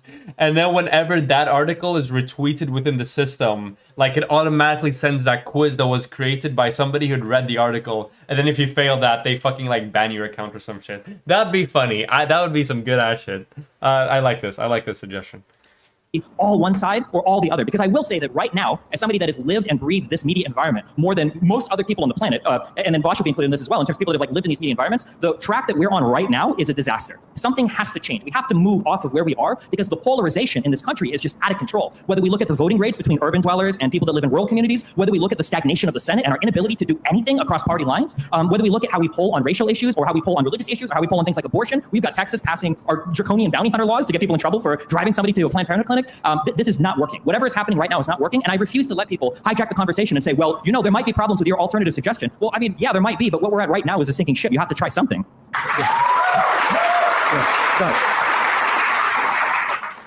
Yeah, I don't think that I was painting the worst possible picture of what regulation could be like. I think that's actually what it would be like. In terms of what we have right now, we're already seeing these kinds of content warnings you're talking about. So, and I will say 100% of the content warnings that I see on Facebook and Twitter are left-wing. 100%. People that are not left-wing see this, and it does make them think, the system seems very stacked against me. And it does actually encourage conspiratorial thinking. And I say, if you imagine something that was more aggressive than that, something where every time you tried retweeting something that was against left-wing orthodoxy, you got a warning that you should read something where people notice, well, it seems like they never do it to anyone other than people on my side. It does make people feel worse. I think that if they really tried doing it that aggressively, you would actually finally see the rise of alternative social media, because it would actually lead people that did not agree with it to say, I don't want to be on this anymore. So far, social media has tried to say, well, we don't want to make it so severe that people that disagree don't want to use this anymore. But it is actually getting to the point where if you disagree with standard left-wing views, you feel like you're using a platform that is hostile to you. Do you think that there might be a problem in terms of one side of the political aisle representing, now I'm not going to say the Democratic Party is perfect, but representing slightly more factually true statements than the other? Because what do you do when it comes time to rectify the problem? If you're a Republican and you believe that the coronavirus is fake, that vaccines are going to turn your body into a giant magnet, that Trump is still the president of the United States, that MS-13 illegal immigrants are murdering people over the country, yeah, you're probably going to feel like any type of fact checker is biased against you. I don't know what the proper way to baby people through that problem is, I'm genuinely curious. Do you think that there exists some, again, I'm not saying that the left is perfect, because trust me, I've been involved in a lot of my content calling out left-leaning creators and being like, hey, I don't think this is factually accurate, but it does seem that there's a big difference between, hey, we disagree over the finer points of, this particular BLM homicide case or this police case versus Donald Trump is absolutely not the president of the United States. There's just an information gap here. I'd like to know, though, how do you? Yeah, perfect. So it was the exact reiteration of, hey, have you maybe considered that the more left-leaning perspective on stuff is more rooted in reality than the right-wing perspectives on stuff? Maybe that's the reason why there's disparate examples of like fact-checking or whatever. But regardless, now we're going to hear some more insightful commentary from Mr. Cuba here on the left. So let's hear. You determine the difference between real news and fake news, and you get to a point where, for example, and again, I'm coming from the right wing, and I'm actually referring to what CNN reports. Now, I've been involved in the Cuban liberty movement for decades, and I know in general what the Cuban exile community is looking for, and what the community in Cuba who was just protesting in July was protesting for, and that's a brutal communist dictatorship over the last 62 years that uses their people as a farm so that they can have largesse. Now, at that point, it's devolved into state capitalism. You're not allowed to call it communism. But the point is, when I was watching CNN this summer, they told us that the protests in Cuba were because they didn't have vaccines. And that is not what the protests were about at all in any sense. So when you see things like that, and they're in Kabul and they say they're mostly chanting death to America, but they seem very friendly, or when they go to a burning city and say that it's a mostly peaceful protest, you start to wonder, where do I find news that I can rely on? So you'll start to wonder, why don't people believe that COVID is real? Why don't people believe in vaccines? So let's change the subject to COVID. And what do you think should be done right now with COVID? And do you think that the current, the solutions that were offered in the beginning were... I don't know enough about the Cuban protests for me to be able to comment on that, but yeah. Or the CNN coverage of it. Acceptable across the board, or do you have differences? Right. A quick thing that I'd like to hit on first of all, though, I worry about this. Like, how do we determine between fake and real news? Because I think it's really rather easy. When it came to the protests in Cuba, a lot of that was the Cuban government's poor handling of the coronavirus pandemic, their inability to quickly respond to the growing need for, among other things, vaccines. With Kabul, if you take a look at polling across many countries in the Middle East, the population is not actually that antagonistic to the United States. Their governments tend to be, and we focus on the protests where they're shouting death to America. I'm sure if you look in America, you can find protests of people shouting death to America. It's a sentiment that is held in places. But we need to look past the narrative that's being driven, try to draw out a greater truth based on what we think is most or least harmful. There will always be misinformation, but what worsens the world to the greatest extent? Now, speaking to COVID and misinformation, which worsens the world considerably, I believe this is fully consistent with any libertarian principle, by the way, was very much in favor of not only what we had now, but lockdowns early on. See, it turns out that in the states that implemented lockdowns, after they were taken away, the businesses continued to flag and stagnate. Why? Because people still aren't shopping. Because of COVID. COVID was the problem. Lockdowns were just a way of shoring up the edge cases of people getting sick in their workplaces, which happened, and there were vectors, and there is plenty of data to demonstrate that lockdowns were, both here and in foreign countries, effective in their own ways. Now, some people think this is an imposition on your freedoms. And I say this, your freedom to keep your business open is infinitely less important than the world's freedom to move beyond an ongoing plague. That is by far the greater freedom. There is just no getting over that. And if it comes down to those two between each other, I would take the latter anytime. And the faster we get over the pandemic, the faster people start shopping again. So really, it's in all of our best interests. Now, I know I am not expecting these level of... Okay, something's wonky with this crowd here. There is a lot of GGG and VGG energy coming from this crowd at the minute. I was not expecting this type of response from Vaush and Destiny's like takes here, especially like when it comes to regulations and stuff on COVID and stuff at a libertarian conference. But you know, who knows? I know Professor Kaplan does not agree, and I would like to hear your thoughts on that. Yeah, so I've actually written several pieces on the cost-benefit analysis of COVID versus COVID prevention. And not only is the control of COVID not infinitely more important than the other stuff, it's almost the other way around. So by my calculations, which I presented them to a wide variety of audiences, and I just said, like, I do not have time to go through the numbers, but in the audience, like these are the key variables. Tell me how you want to change the variables according to my estimate, or to change the answer. And really, even on very conservative. I wonder if those audiences were like, you know, like peer reviewing academics, or if it was another kind of audience. And I also have the slight suspicion that if you're not specifying the credentials of those audiences, they may not be super like heavyweight audiences. But I may be wrong, but that's like kind of the impression I'm getting. Estimates the total cost of all the COVID prevention is about 15 times the value of the total life saved. Now, as a libertarian, I am not a utilitarian, but I will say that if you are a libertarian and you favor things that do not favor government action that doesn't pass a cost-benefit test, there's something wrong.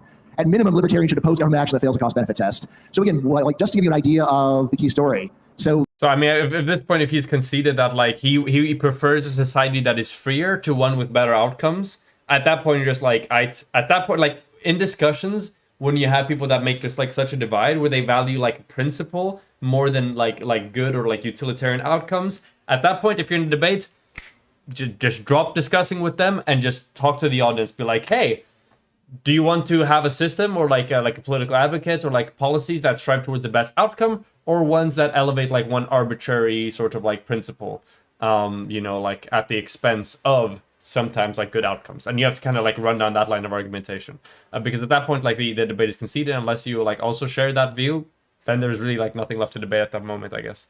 But yeah. Like here is a question that I begin with: how many years, or rather, how many months of normal time is a year of COVID time worth to you? Right now, almost everyone will give an answer of 10 months or less. What this means is that the prevention of COVID, all of the efforts, have actually led to the destruction of an enormous number of life years. If you go and compare this to New York Times estimates of the total life years lost from COVID, it dwarfs it. Then if you say, well, the correct thing to do is to go and compare life years that have been lost from prevention with the life years saved, even on very conservative assumptions about how much worse it would have been if nothing was done, we wind up coming up with an answer, we're coming up with my answer, which is that this has been a ridiculous moral panic. The cost of prevention has been much greater than just allowing the disease to take its full toll. Now that Okay.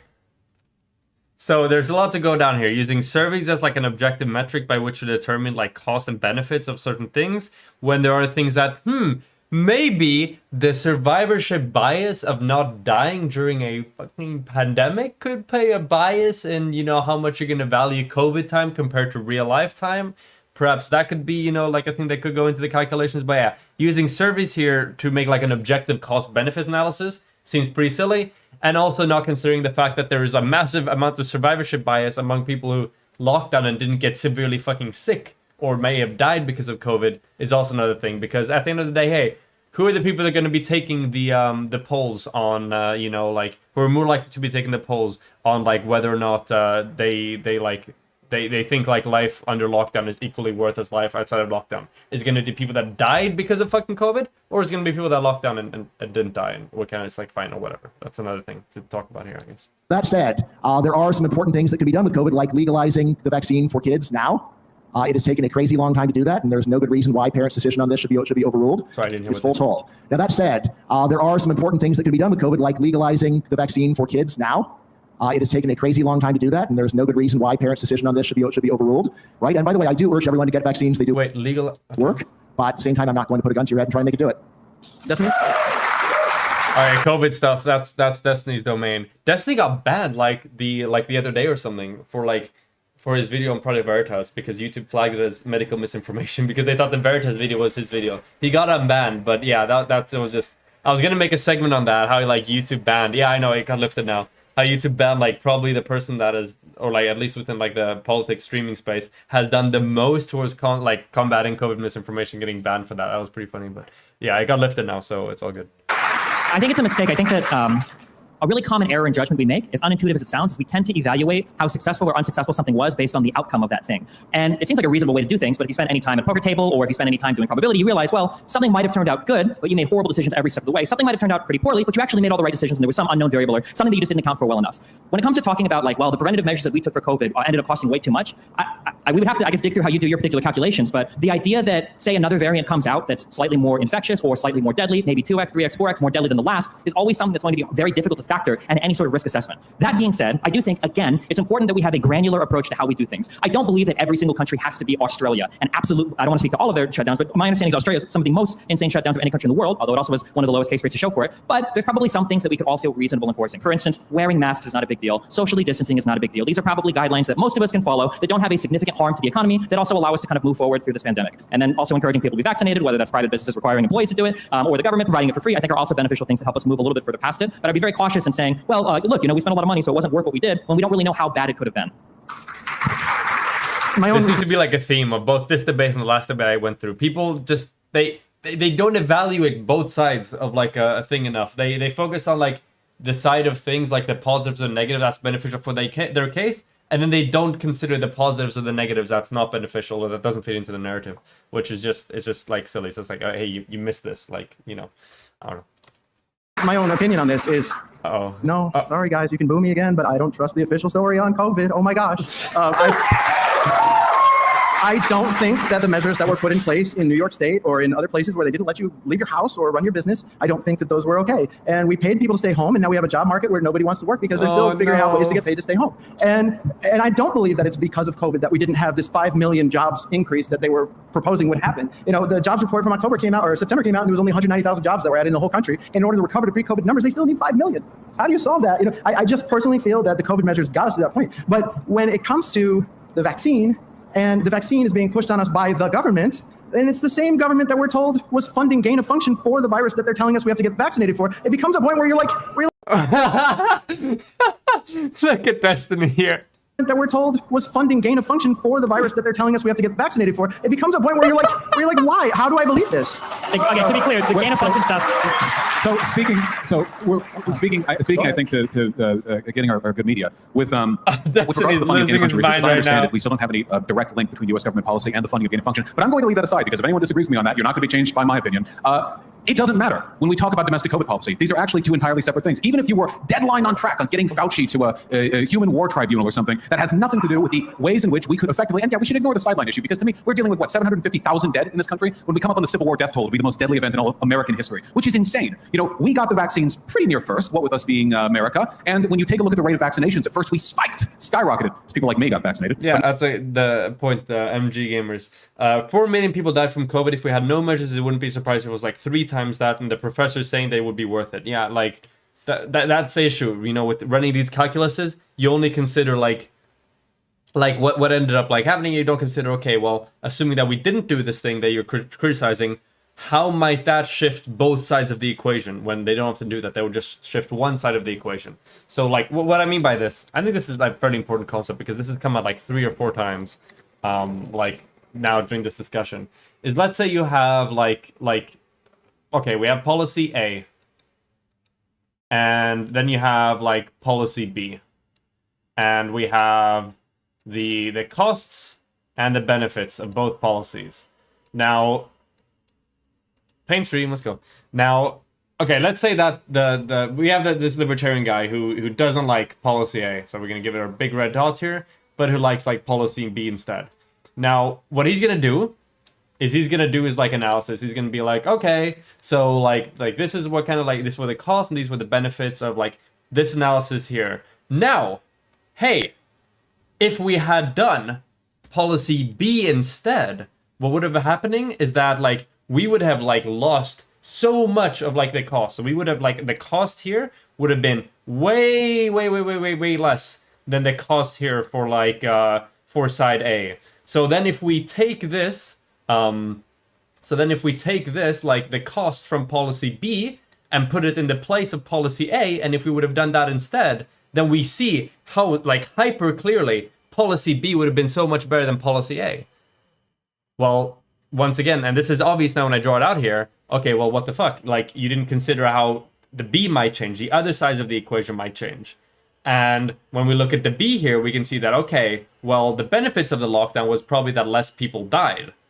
And that's like what the benefit looked like here. But in this situation, you would have seen a massive reduction in the benefit because like more people would have died because you wouldn't have had the lockdowns that prevented some deaths from COVID and stuff like that. So what they do instead is, okay, so let's make it like look like this. So instead of doing like what they're supposed to do, which is like plug in both the C here, like the new cost from policy B, and the reduction in benefits from policy B, what they instead just do is they compare the benefits to policy A, but they plug in the benefits to policy C, and then that like weighs the balance like incorrectly. Which I don't know why people do this. Like people just like miss the balance of the costs and the benefits for both policies in a way that like benefits their narrative, and it's super obvious. Like it's easy to tell when you like draw it out like this, but yeah, I don't know, it's really silly. But yeah, let's keep going. But now we have flagged behind other countries, European countries. You want to be outdone by Europe? They're now 10, 15, 20 percentage points higher than us in the vaccine. And why? They're also capitalist. Their media should be feeding them the exact same disinfo our media feeds them, shouldn't it? If it truly is just a natural human condition issue, then this should be a ubiquitous issue. But it's not. There is something about this country, this festering and unhealthy attitude towards this condition, towards this problem. I'd like to get to Professor Kaplan again. We don't have a lot of time. Go ahead. Yeah, so Destiny is right. It is often hard to figure out whether or not you did a good thing. You could do everything right and things could work out badly, and vice versa. However, this is a case where we actually have very strong reason, in fact, definitive reasons to know that we did not actually try very hard to get to the right answer, because there was a technique that could have been used very early on, and that is voluntary human experimentation.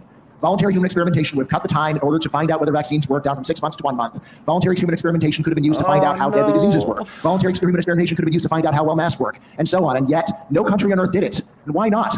Well, it's a great question, but Well, it definitely has a lot to do with the great aversion to paying people to do things that are useful. We did the Tuskegee experiment.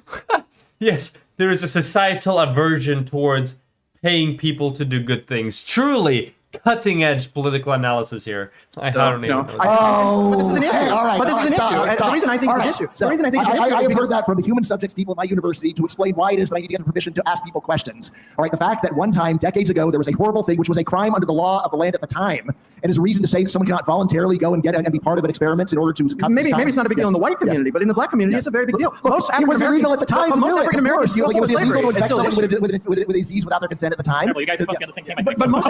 But most African Americans who are hesitant to get the vaccine or are speaking out against it are saying this because they have an example in their community of a time when the government did testing on them. There are people who are paranoid because there's a lot of insane stuff that goes on. So that's my. Or Jenny McCarthy.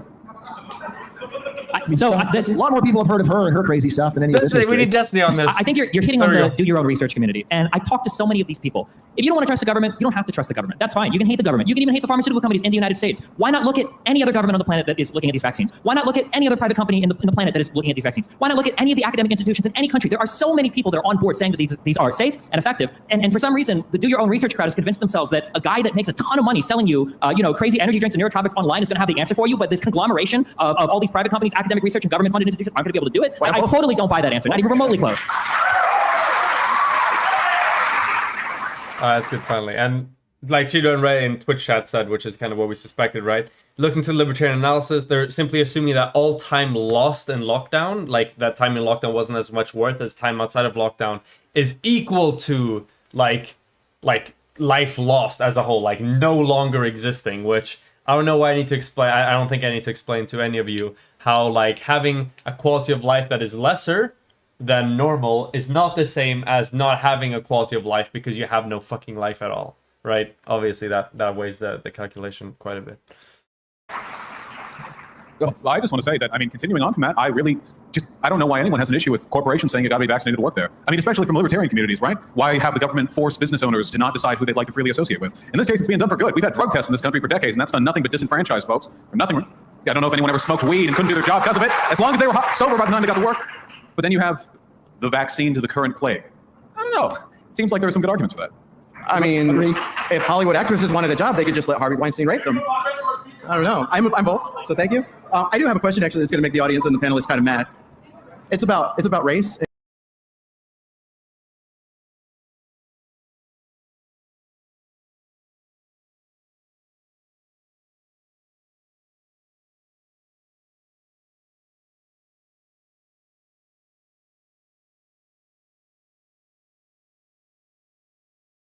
I don't know if anyone ever smoked weed and couldn't do their job because of it, as long as they were sober by the time they got to work. But then you have the vaccine to the current plague. I don't know. It seems like there are some good arguments for that. I mean, if Hollywood actresses wanted a job, they could just let Harvey Weinstein rape them. I don't know. I'm both. So thank you. I do have a question actually that's going to make the audience and the panelists kind of mad.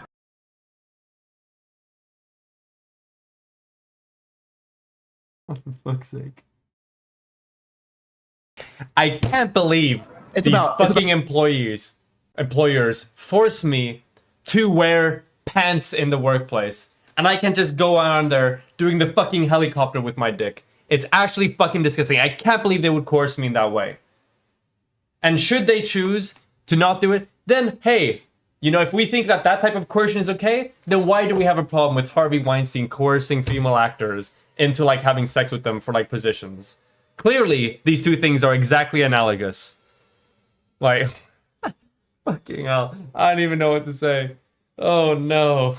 Okay, so to be clear, the reason why this isn't analogous is because, believe it or not, getting raped isn't nowhere near the same degree of like infringement upon like consent and like coercion, or sorry, like as coercion, not infringement on coercion, just coercion, as having to wear a mask or take a vaccine.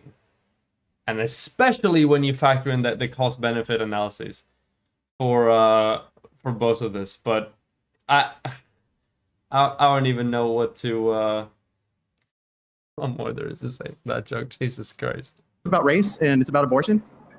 So it's a question about race and abortion, and I'll ask it now. We're going to race and abortion? How the fuck are we going from COVID to race and abortion? I feel that the high percentage of abortions sustained over various generations in the African American community has adversely affected their ability to participate in democracy? So if I may, I think that what we are looking at is nothing more than a natural product of economic demographics. When you're poor, and a lot of African American folks are poor, you know, slavery, Jim Crow, a lot of baggage there. When you're poor, your ability to take care of a child is severely stunted. Not only that, but your perceived ability, you know? I've known a lot of poor to-be parents who are really anxious about their ability to take care of a kid. Can't fault them for that either. Not to mention education. I know that a lot of folks think it's real easy, but in reality, stuff like proper family planning is positively correlated the better education you have, and that correlates with your level of income. What we're looking at right now is nothing more than a product of long-standing demographic trends, and if we want to address it, the best way to do it is to address the underlying problem, which is to fix racial income inequality, to make sure we all have free, fair, and equal education. I think that if you do that, pretty much every meaningful disparity between racial groups in this country would disappear. Anybody want to add to that? Anybody want to add to that? I think the two big issues that I mentioned at the beginning of this, education and healthcare, both directly play into this. When kids have good schools to go to, when kids have after-school programs, when kids have extracurriculars, these are things that they can do besides getting pregnant at early ages. And then when people have access to free or cheap or reduced cost contraceptives, these are things that people can do to have more reproductive control over their lives. I find the phrasing of the question is very odd to me, that we're saying that somebody exercising reproductive control over their body is compromising their ability to participate in our democracy, when I can't think of anything less democratic than not being able to exercise control over your own body. I'm just saying that it's a lot of babies that could have been voters. That's all. It's also a lot of babies that could have been born into single-parent households. There's a lot of children that could have grown up that have gone cycling through the criminal justice system. It's a lot of I don't think that you can force people to have children. Here's another example of this, right? You're only limiting it and the type of like outcomes that you're like looking at and that you're weighing on your side of the political aisle from your perspective of your narrative. But what Destiny's doing here is he's pointing out, okay, well, let's look at all the outcomes of what you're proposing. And then it's not the same. But this seems to be like a theme with all of these debates then. Well, at least that's not where we're at in the United States if somebody doesn't want to. Again, as Vaush said, if you want to reduce the abortion rate or of any given community, then reduce the accidental loose pregnancy rate. And whether that's with free or easy access to contraception, or whether that's through better education or job opportunities or whatever, these are all things that we know reduce the rate of people getting pregnant. So I actually personally advocate for voluntary solutions to things instead of getting the government involved. So I'm not here saying, okay, make abortion illegal and throw everybody in jail. I'm not saying that. But there is an organization that I know of that has a voluntary solution to this, and it's called Let Them Live. And what they do is they go and they find girls who have an abortion scheduled, and they ask them, what are the mitigating factors? What are the reasons that you need to do this? And they help them overcome it. And they choose to have their children. So, there are market solutions to this. So I just don't know, I'm not advocating someone for, up to the point to where they deliver the child and then you kick them out and say, good luck. I don't think that's the best, unless you're seriously telling me that this is an organization that is going to support a mother for the 18 years that it requires to take a child from infant to adult. No, because that's the welfare state. We just want to help them get on their feet and overcome these obstacles. And people do, they'll pay for their entire college education because their whole... College education isn't the problem. The problem is the 18 years before you go to college. But there's people who go to college. No, I run a memes page. So I can't. Why are you bringing up your memes page? What does that have to do with anything? Okay, let me just establish my academic credentials, okay? I run a meme page, okay? And if you're gonna Almost 18 years before you go to college. But there's people who go to college. No, I run a memes page, so this is the best you're gonna get. No, I just want. Well, with regards to that, I just want to say that You know, I think that while it is very possible that you could go up to an expectant mother and give them some arguments that might convince them to stay away from an abortion clinic, I don't necessarily know if you're meaningfully changing any of the systemic problems that led them to that decision in the first place. You know, I mean, that's a pretty emotionally heavy situation. There's a stereotype about Democrats being flippant with it. You know what I mean? In and out like a drive-through, but no, for everyone, it's a pretty serious thing. And if we really want to address this, I mean, look, no matter where you're at, we're all trending towards replacement level population birth anyhow. Every developed country is going to cycle back to around 2.3 kids per family, because that just seems to be the way developed countries factor in. And when we look at racial disparities in this country, I think that we need to look at them not as issues of personal responsibility or moral affront, but rather as evidence of centuries-old biases that we haven't meaningfully corrected for yet. We see this too with crime. Why do you think there is such a strong relationship between poverty and crime? You know, it's not like poor folks just get born with a crime gene or whatever. There are conditions that you're born out into, and a lot of those correlate to not being able to properly take to a child after they're born. Like you pointed out, you know, proper daycare, keep them off the streets. That's a huge thing, especially in neighborhoods with a lot of bad influences. But all of this gets complicated with this moralistic lens, you know, post hoc. It's well, why didn't you just have the kid? You know, well, that wouldn't have solved any of these issues. Really, it would have solved the issue some folks have, but not the issue these families are having. So he's trying to speak for like 30 seconds. I don't know what it is. That their communities are rotted out due to poor government planning, due to businesses leaving, due to white flight in some of the POC communities. And we can fix those problems, and we can do it in a way that's good for the market too. So we only have about 5 minutes left, and I'd like to give each of you a minute or so to say anything that you feel has been left out of this conversation, or something you wanted to say to anybody as we wrap up. A minute to just ramble about whatever we want? Yeah, sure. Sure. Here's one thing. Everybody should do their own taxes for at least 2 years, because, oh my God, listening to anybody talk about tax or finance absolutely drives me crazy. I don't want to name any names, but I caught a little bit of the last panel here. The fact that poor people pay a tax rate is absolutely not true. Like the bottom 50% of this country gets most of it back in terms of refunds or whatnot. So just as a quick thing, do your taxes for a little bit, learn how they work. The second thing I would say is, besides that point, advocate for things that are politically effective. We all have like our pet dream projects where, you know, we want to see the country become, you know, Bernie Sanders is the emperor, we're a socialist empire, or I don't even know what right-leaning people want right now. I have no idea. But like whatever your idealistic fantasy is, that's a cool thing to have in the back of your head, but advocate for things that are realistic. Callum said something that I actually completely disagree with earlier, that one person doesn't have that much of an influence. One person on a local level actually has a ton of influence, just not in the really sexy, cool federal ways we want. If you're the guy that shows up every week or every month at your city council planning meeting, you will be heard. You can actually make a surprising amount of change if you're willing to exercise just a little bit of political power you have on the local level. Just don't always expect that AOC is going to tweet out a congratulations for it.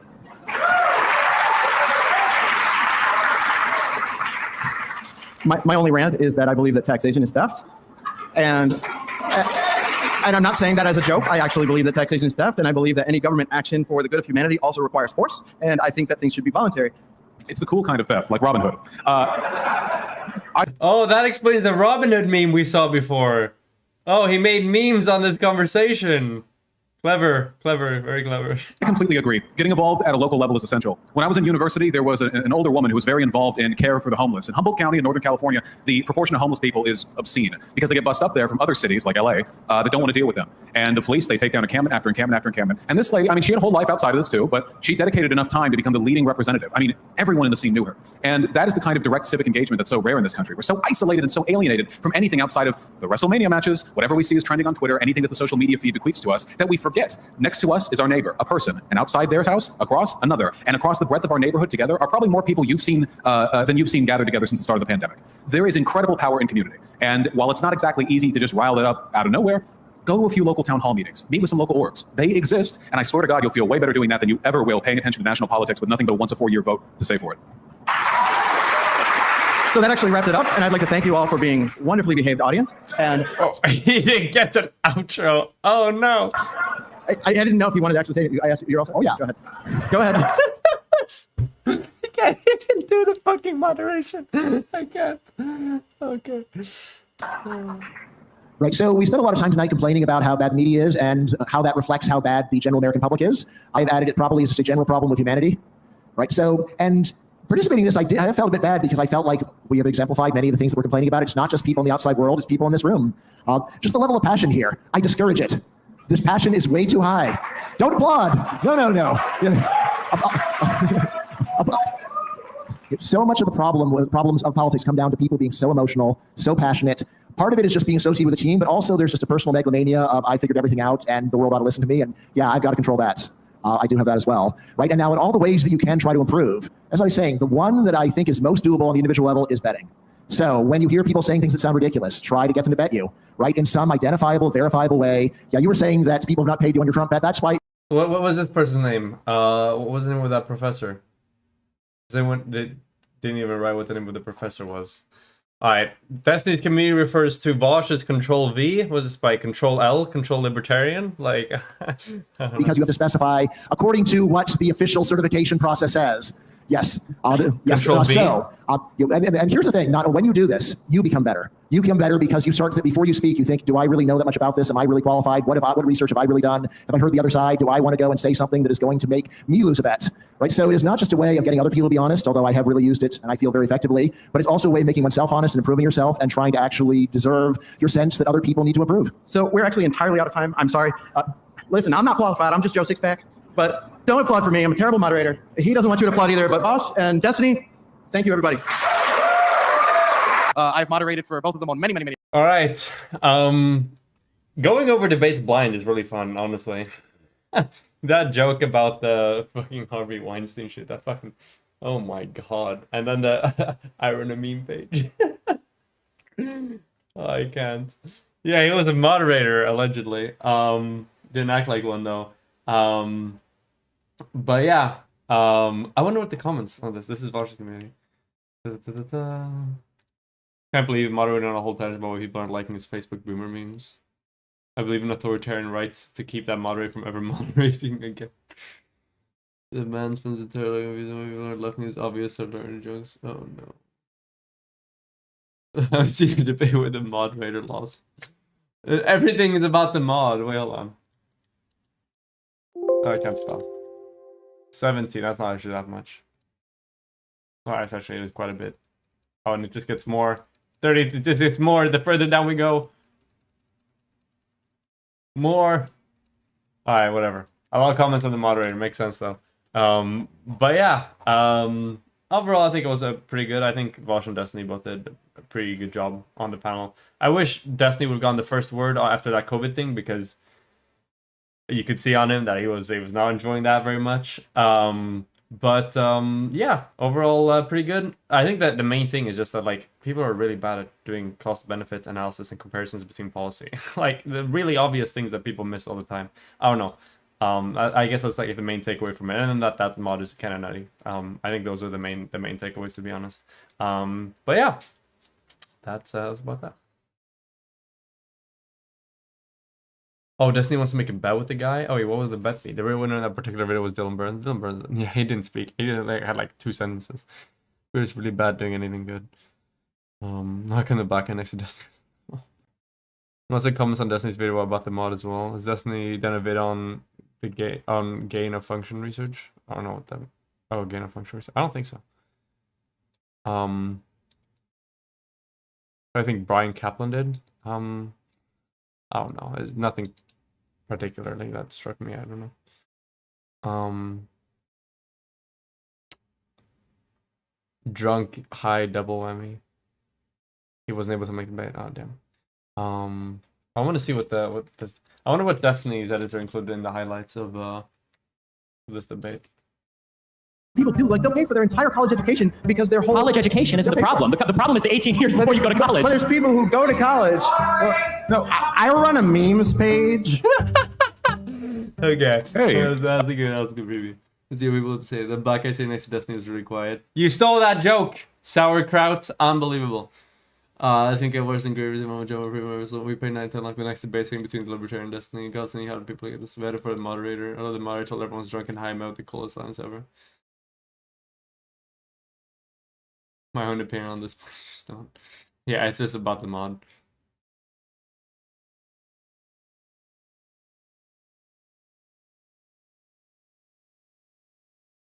Why? Vaush the research room. Why does BPF call Rose a goblin? Wait, what? Wait, did he call me a goblin? Wait, why? Is he mad about that video I made with Indian Panini? Wait, can we get linkers to that, Pirate Head? Can I get a link to whatever that is?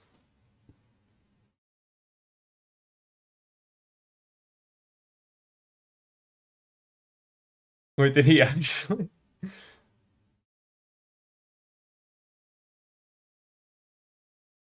Upcoming stream title. Wait, really? Wait, what?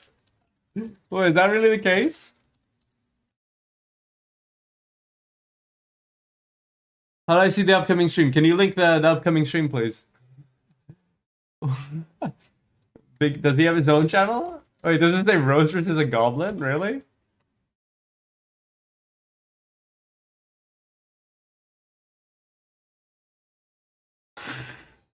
I can't find the link. Oh, there it is.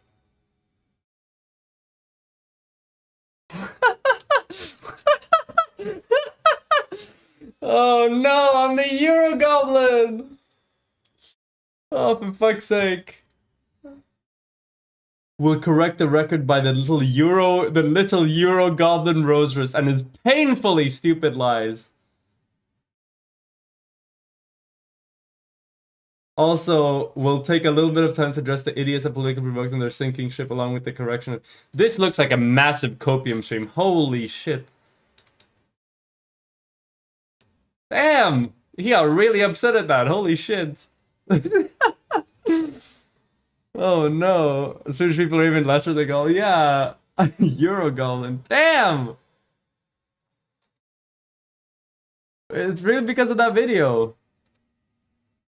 The one I made,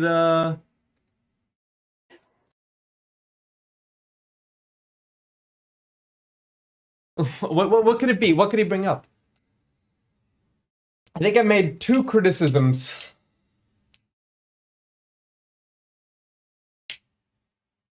I think I made 3 criticisms. Did I say anything more? No, I think it was 3 things. 3 things from the Indian Panini debate. That was really weird. The first one was that biological essentialism was classified as an ad hom and wasn't allowed to use at the debate. That was weird as fuck. That was just crazy. I don't know how he's gonna make his way out of that. The second thing was that I'll go to the moment under. Oh, there it is. Underhanded. Oh no, we had a soy face there moment. Oh no. And here's the second thing I said, which to my knowledge of JF position is absolutely That's true. absolutely the case. And, yeah. and then Andrew stepped in and was like, hold on, chap. I think that was a bit of an underhanded jab there. So I'm gonna tell you once again to refrain from ad homing, like, holy shit. Okay, so in terms of the spectrum is more so quantifying like the differences between people. So when we look at like a trait, let's say skin color, which is like a huge component of race generally, that exists along a spectrum. That's definitely in a spectrum. We see that people closer to the equator tend to be darker skinned and people farther from the equator tend to be lighter skinned. In terms of like how severe human populations are going to change, generally, I don't know if people think this is a good thing or a bad thing. I know JF probably doesn't think this is a great thing, but where things are heading, it looks like, you know, things are probably going to become a lot more, I guess, heterogeneous in terms of our societies, especially in America and other parts of Western Europe. That was kind of an underhanded jab, just so you know. That was kind of a sneaky jab. So let's try to stay away from that. JF is holding his laughter in when Andrew interrupt. I guess heterogeneous in terms of our societies, especially in America and other parts of Western Europe. That was kind of an underhanded jab, just so you know. That was kind of a sneaky jab. So let's try to stay away from that. How was that underhanded jab? Okay, that was that, and then there was the last thing, which is about the I think I mentioned at the very end, the accent thing he asked Panini to do.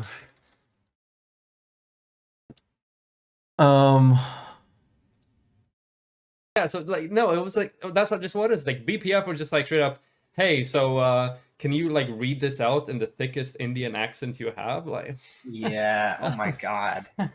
Dude, I hated that. Yeah, so that was dumb. weird. But yeah, that was definitely not a highlight of the debate for me. No, I hated that. That was very fucking weird. And another thing, by the way, so they mentioned that you sent a bunch of citations in advance. I think even JF said that or whatever. Now I didn't hear was that it? Was that all I said about it? Yeah, I think that was all I said, really.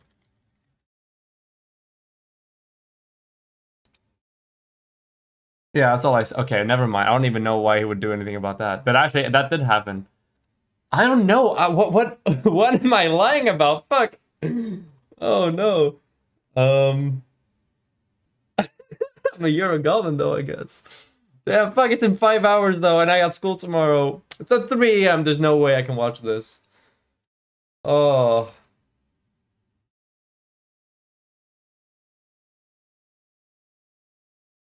Oh, fuck. Oh, shit. Interesting. I wish there was more information. Does he have a Twitter? Maybe he's like... Big Papa. There's no way he would get away with Big Papa Fascist, like, as a name on Twitter. Okay, fair enough. He just said be there, man. Fuck, that's all. He didn't say anything more. Oh, now he has an AMA with JF? Nice.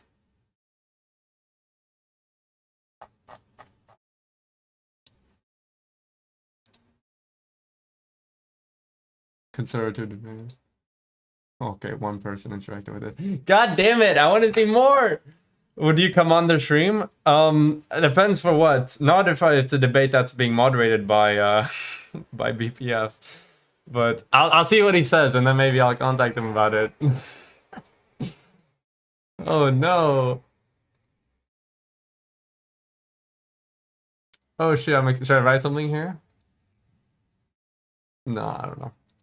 This sound way, but I actually got some of the Vaush's recycled version of old Destiny's argument applied in bad places vibes from that panel. I didn't get that impression too much, but do you think somebody that's moved away from the country is allowed to have an extreme views about the country they moved away from? Wait, what do you mean? People should be allowed to have views of whatever they want, or what? I don't know what you mean. Huge copium shipment. Oh fuck, I'm excited for this. Oh.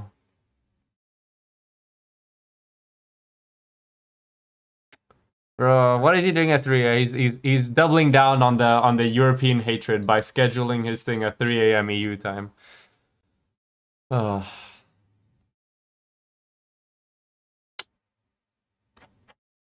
Yeah, I guess it'll be from that, but I don't think I said anything more than that. I think those are the 3 points, and I don't know what he could say.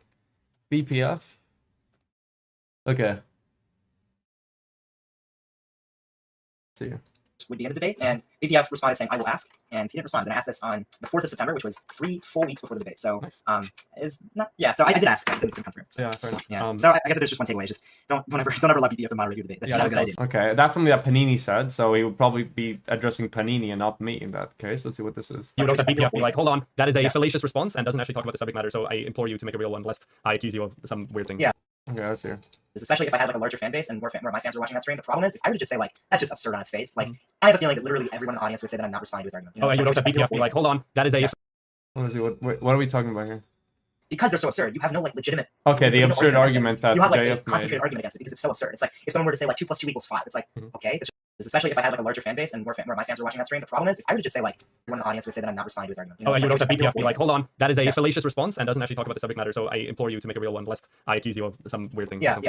No, he definitely would. I don't know if he would say that exactly. He'd probably say something along the lines of like, oh, well, that's not a good faith response or something. I don't know. Yeah, but I just think so. I had to come up with something to it. And okay, that's that. I don't know if you want to make a whole stream on that. What's this one? Jeff was like, why? Is there some reason? And I was like, I don't know, I just think it's relevant. And then BPF was like, nods at me or something. It was the most awkward thing I've ever. Oh my God. I couldn't take that. On the topic of most awkward things ever. So for those of you who didn't, I haven't watched it yet or whatever. That's the Indian accent thing. Just what is the BPF? That's that one again. I cannot believe that BPF was like, oh yeah, sure, I guess that's an at-home role. Yeah, I think it was more prevalent during the debate, but now I'm just kind of like, okay. And now it's the at-home thing as well, which that's fucking indefensible. If there's one takeaway that any of the jabbers and Rose is just don't ever agree to and now that BPF stuff, I guess. Yeah, I have no clue. I don't know what this video is going to be about. I'm fucking excited. 1.2K versus 10.4K sub. Yeah, maybe. Who knows? They changed the title of the YouTube. Wait, did they? No, they didn't. It's right here. All right. No, it's still. I'm still the Euro Goblin Rose Wrist. The debate between BPF and Law was pretty funny. He was saying conservative basically need to quit their jobs and work McDonald's and taking the. Let's say you used to live in Poland. You moved to another country but still promote really bad policies for your birth country. You wouldn't have to deal with the consequences of your abandoning your birth. Does that make sense? I still think that you should probably, as long as you have citizenship with the country, you should probably be able to vote because you still have like a staked interest. If you have like, especially if you have family there, or if you have like economic thing there, businesses there, or whatever. So I think you should probably, as long as you have citizenship in the country, it makes sense that you should be able to vote for it, at the very least. But yeah, fuck, I'm excited. I don't know what this is gonna be about. I genuinely. What did they call you a liar? It's not on the YouTube channel. BPF will correct the record by the little Euro Goblin Rose Wrist and his painfully stupid lies. So I don't know what lies we're talking about here, but yeah, it's in the description here. But I'm genuinely confused on what it could be. This is so interesting. Holy shit, I have people fucking making streams. Hoping. Damn. And then the fact that politically provoked. BPF has been fucking mauling about politically provoked since they got Mayo as their main debater instead of BPF. But yeah. I thought it was gonna tell them to change it now. I love the fucking Euro Goblin. Oh no, no, no. Oh, I'm excited. I'm very excited. Fuck, I can't believe it's a 3 a.m. God damn it, dude.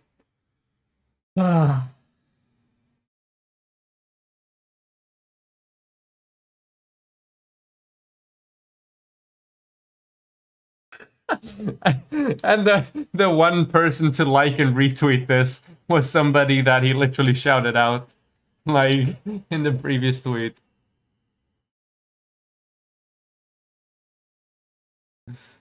Oh no. I should actually not scroll through it on Twitter feeds. Wait, it's...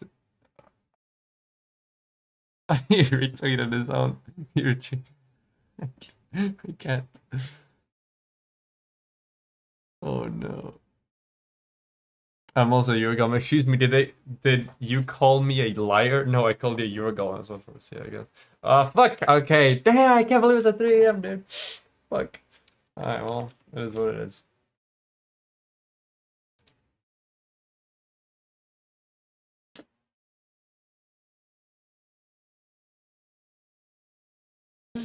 That's one of my favorite, the Euro Goblin. I hope that one sticks. That's a funny one. I'm completely chill with that being the nickname from this point forward.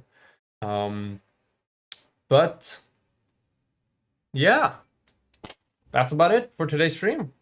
Thank you all very, very, very much for watching. I'm so excited to go over this stream. I might do it on Tuesday. I might do a stream just going over this. Depending on what it is. I don't know what I'm even going to be able to say because I don't know what these people, like, what arguments are going to bring up, if there's going to be anything for me to respond to even, or if it's just going to be like, okay, like, cool, you got annoyed, or like, what's going on. But yeah, I'm fucking excited for this shit, man. But yeah, thank you all very much for watching. If you don't know already, I run a YouTube channel called Rose Wrist. Upload 6 videos a week. Wow, crazy shit. And you can find a lot of my stuff there, including the video that BPF will be molding about in approximately 5 hours. But yeah, thank you all, and goodbye, everybody. Hope you have a wonderful rest of your day.